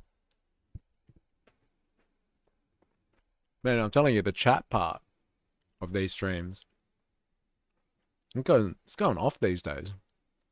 Solar Bear's in the house as well. No way. Hope we're all well. Hope you're well. It's the other Egyptian god. Yeah, we are well. What are you doing, Solar Bear? This is a good chat. No rage, just chatting. Yeah, we try to curb the rage as much as possible. It does happen.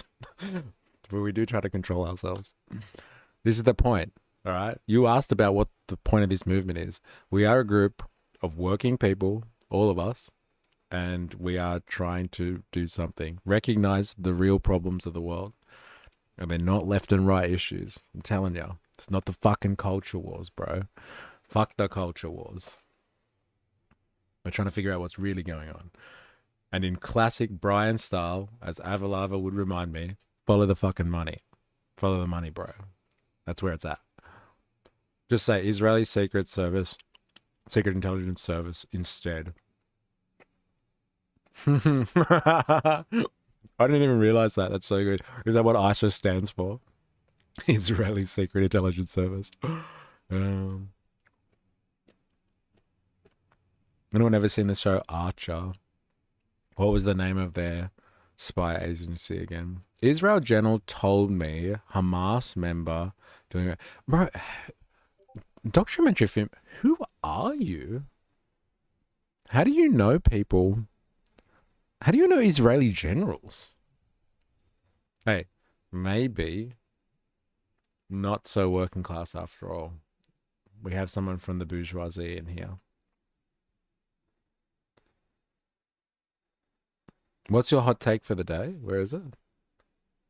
Hot take for the day. Let's go back to that one. Why can't I see that? Oh, this was ages ago. Yeah, this one. You guys see that in the chat? Dr. Nathan's give us an essay. I'm going to try and read out for you. Hot take. No, go away. No. Leave me alone. Hot take. Is this the one, the China one? In Dr. Nathan? China didn't commit genocide on the Uyghur people. I think I've been told to say. And I hate it when people say they did. Like after the last 2 years of Gaza, 5 years in Sudan, and 10 in Yemen, that is nothing and disingenuous as hell to compare them to use that word to describe it. Trying to put extremists, Islamic terrorists linked to ISIS, funded by the CIA through re-education facilities, that no worse than what we would do to terrorists here, putting them in jail, far less to what Americans do with Cuba with theirs, like Guantanamo Bay. If there was actually a genocide of the Uyghur people, there would be evidence of it, and it would be plastered on every screen. I mean, we are seeing what's happening with the one in Israel. Do you not think that the media would really help cover it up for the Chinese genocide? They'd be all over it like pigs on shit. All they have is vague satellite images of detention centers, re-education camps, I think they like to call them, that have funnily gone missing in recent years, almost like they served their purpose and were demolished afterwards. I'm not saying China is the good guys. They're state actor, they're self-interested. It's not in their interest to genocide the Uyghur people, physical or cultural, when they can be productive Chinese citizens, and the backlash they would receive would be unlike anything they could deal with. That is a hot take. You don't hear that often, do you? Eh? Was that the right one? Did I read out the right one in Dr. Nathan? That was a nice essay too. Has Trump trumped yet? That's a good question. In relation to Mark, welcome to the chat. Has Trump trumped yet? Yeah, prove me wrong. I'm not gonna try. Yeah, that was a good little essay in the hot take section. Definitely gonna prove you wrong there. And you've covered all sides too. Trump is on the way to Israel right now. Mark.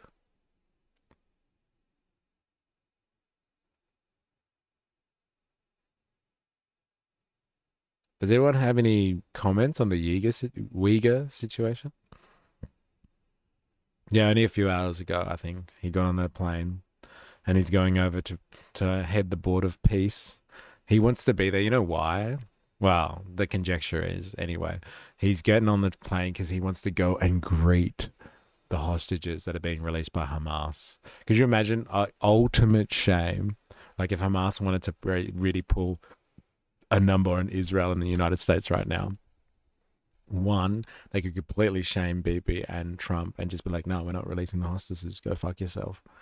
And then they're going to have to decide whether or not to start bombing all of the people that have moved back into Gaza. But yeah, Trump's going over there so he can get a photo op with all of the released hostages. So like they're all going to be like emaciated, looking horrible, and he's just going to be like, come on, smile, camera's over there. And he'll give them like the hardcore Trump handshake where he kind of dominates them, and they're just like, oh, my wrist. Like I think that's why he's going over there. And Antor 7, Gaza is like an open air prison now. No food, no education. How can a nation rise when its people have no education? You know, that I thought that was interesting in the videos we were watching before. Like they kept saying, they were like, oh, they got no food, they got no infrastructure, they got no water, and you know, they don't have schools now. Like the kids haven't been to school for 2 years, and like they were like, that was top order priority with like food and water and stuff like that. They're like, they need schools. They didn't even have anything for entertainment either. And the more people are killed, the more fuels. The more it fuels the rise of groups like Hamas. Yes, it's a deadly cycle, isn't it? Do you watch the documentary Kay Griggs Interviews 1998? No, I haven't. Trump still needs to trump the Trump card in order to trump the Trump. There's a lot of Trump going on there.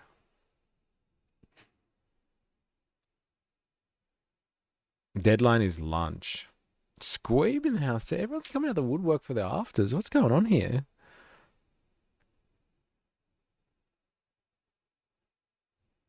Trump should take the Qatar jet to Israel just to really melt people's minds. Yeah. And we'll see if the Israelis shoot that down. Hey? Why not? Squeebalicious. There you go. Diddly-ding.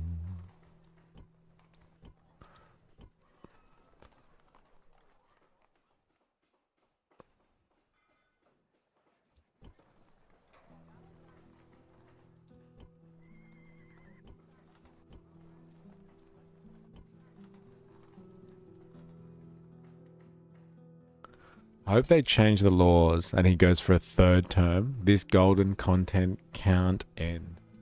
What is that emoji of? Is that a head of some sort? Do you really honestly think that he should go for a third term, or are you just G'ing us up? Iron Dome. I'm starting to think people prefer the afters now. I know, right? It's irony. Okay. Yeah, wait, like, come on. Do you honestly think that he should serve a third term? I thought you were all about the rule of law and stuff like that. If Trump takes for a third term, isn't that like... is it unconstitutional, or is it just a legislative thing? Besides content? Yeah, okay, fair enough. Like, what are we going to do in a world where we can't speak about Trump? What did we do during the Biden years? I can't even remember. Did we even call that living? How did we survive?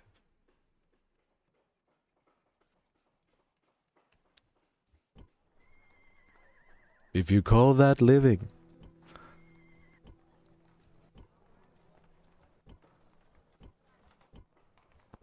Still building. Still building. Yes, yes, yes, yes. Yes.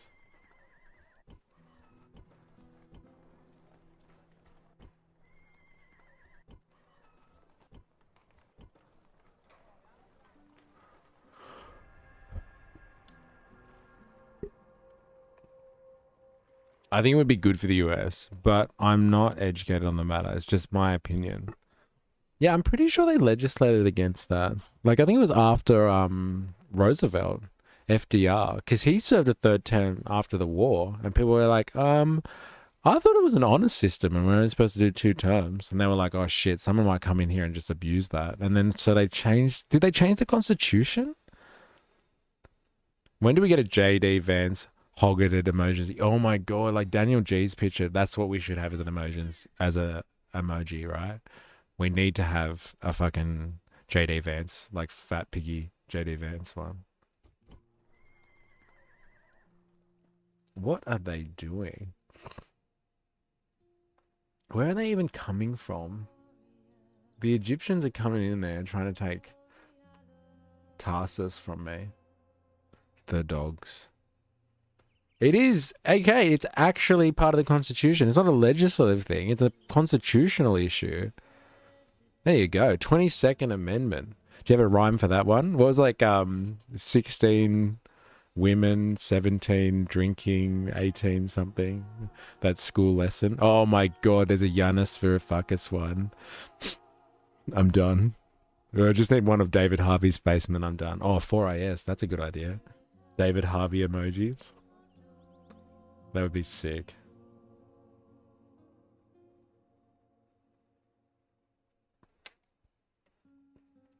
I don't think people even know what communism is, much less actually want it. People mostly just want better social policies. Pretty much.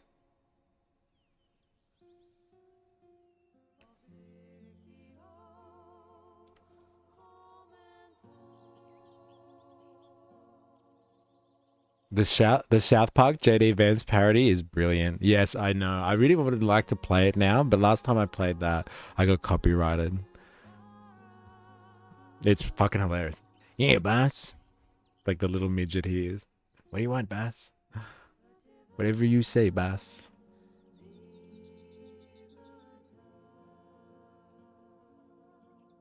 I live in one of the most liberal cities in the US, and 99% of the people I talk to do not want communism. There you go. Yeah, but those evil commies. Can't trust those commies. Commies are the worst, bro. This is why I don't say it. I don't call myself a communist. It's too propagandized. It's like used as an insult. People are truly scared of the word commie. They're coming to get you. Just like they're going to be scared of Trans-Tifa. That's what's coming next.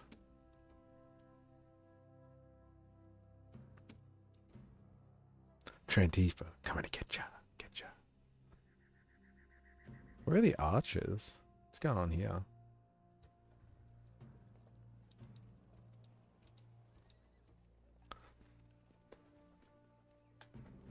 People want a paycheck now, a job, and lower inflation. Look at you, you working class advocate for Squeeb. Hey, they just want a job, lower inflation. That's the type of shit we can live with. Hard to have socialism/communism when people don't understand what it is to begin with. At best, call yourself anti-capitalist. Yes, we can all get behind that. Yeah, capitalism. It's not always the best, is it? Hey, it's productive. Whoa, did they just wage war on me? What? Yeah, war. I'm at war with Armenia? Fucking Armenians, bro. Hey? Should I wipe the Armenians out? Because if I wipe them out, that means we never get System of a Down in the future. Remember that. So if I do wipe them off the face of the planet now, there's no more System of a Down. I know that would upset people in this chat. I live in an ex-commie country. People who actually lived in commie countries, they hated it. Okay, are you ready for the line? Are you ready? But that wasn't real communism. Dun, dun, dun. There you go. Shattered the stream just then. Eh? People have never heard that hot take before. No, you have to wipe them out so we can have SOD. It's the Turkish thing to do. Oh, I am in Turkey at the moment. All right, fair enough. That is true, actually. They ran away from the war, didn't they? They did have to escape the bloodshed. And the violence. It's the Turkish thing to do. That's not fair. The poor Turkish. Man, I just wanted to battle someone. My empire's too big now. I have to do so much more management than battles. No, man, I just want to fight someone. Oh, we got an army coming here. Hey, hello. If I can do that. No other political system is tied to negative propaganda and racism/xenophobia as communism. Ooh, snap. Yeah, that's what a lot of communist attitudes is. People are like, oh yeah, but Eastern Europeans and the Chinese, they are scary. Hey, that's what communism does to you.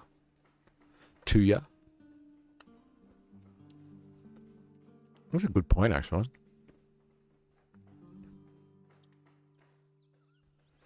Thank you, Mark. I'm gonna put that in my little book of things I can use against people. Armenians are excellent vassals. Savage. Yeah, I'm gonna take them. You can go after the Armenians. BB acknowledged the Armenian genocide, so you're all good. It's history now. BB acknowledged the genocide? That's interesting. That's actually a really interesting historical reference. We should use that. Yeah, my empire's too big. No one wants to take me on. Like, there's, like, don't get me wrong. The Armenians just waged war on me. So I can do that.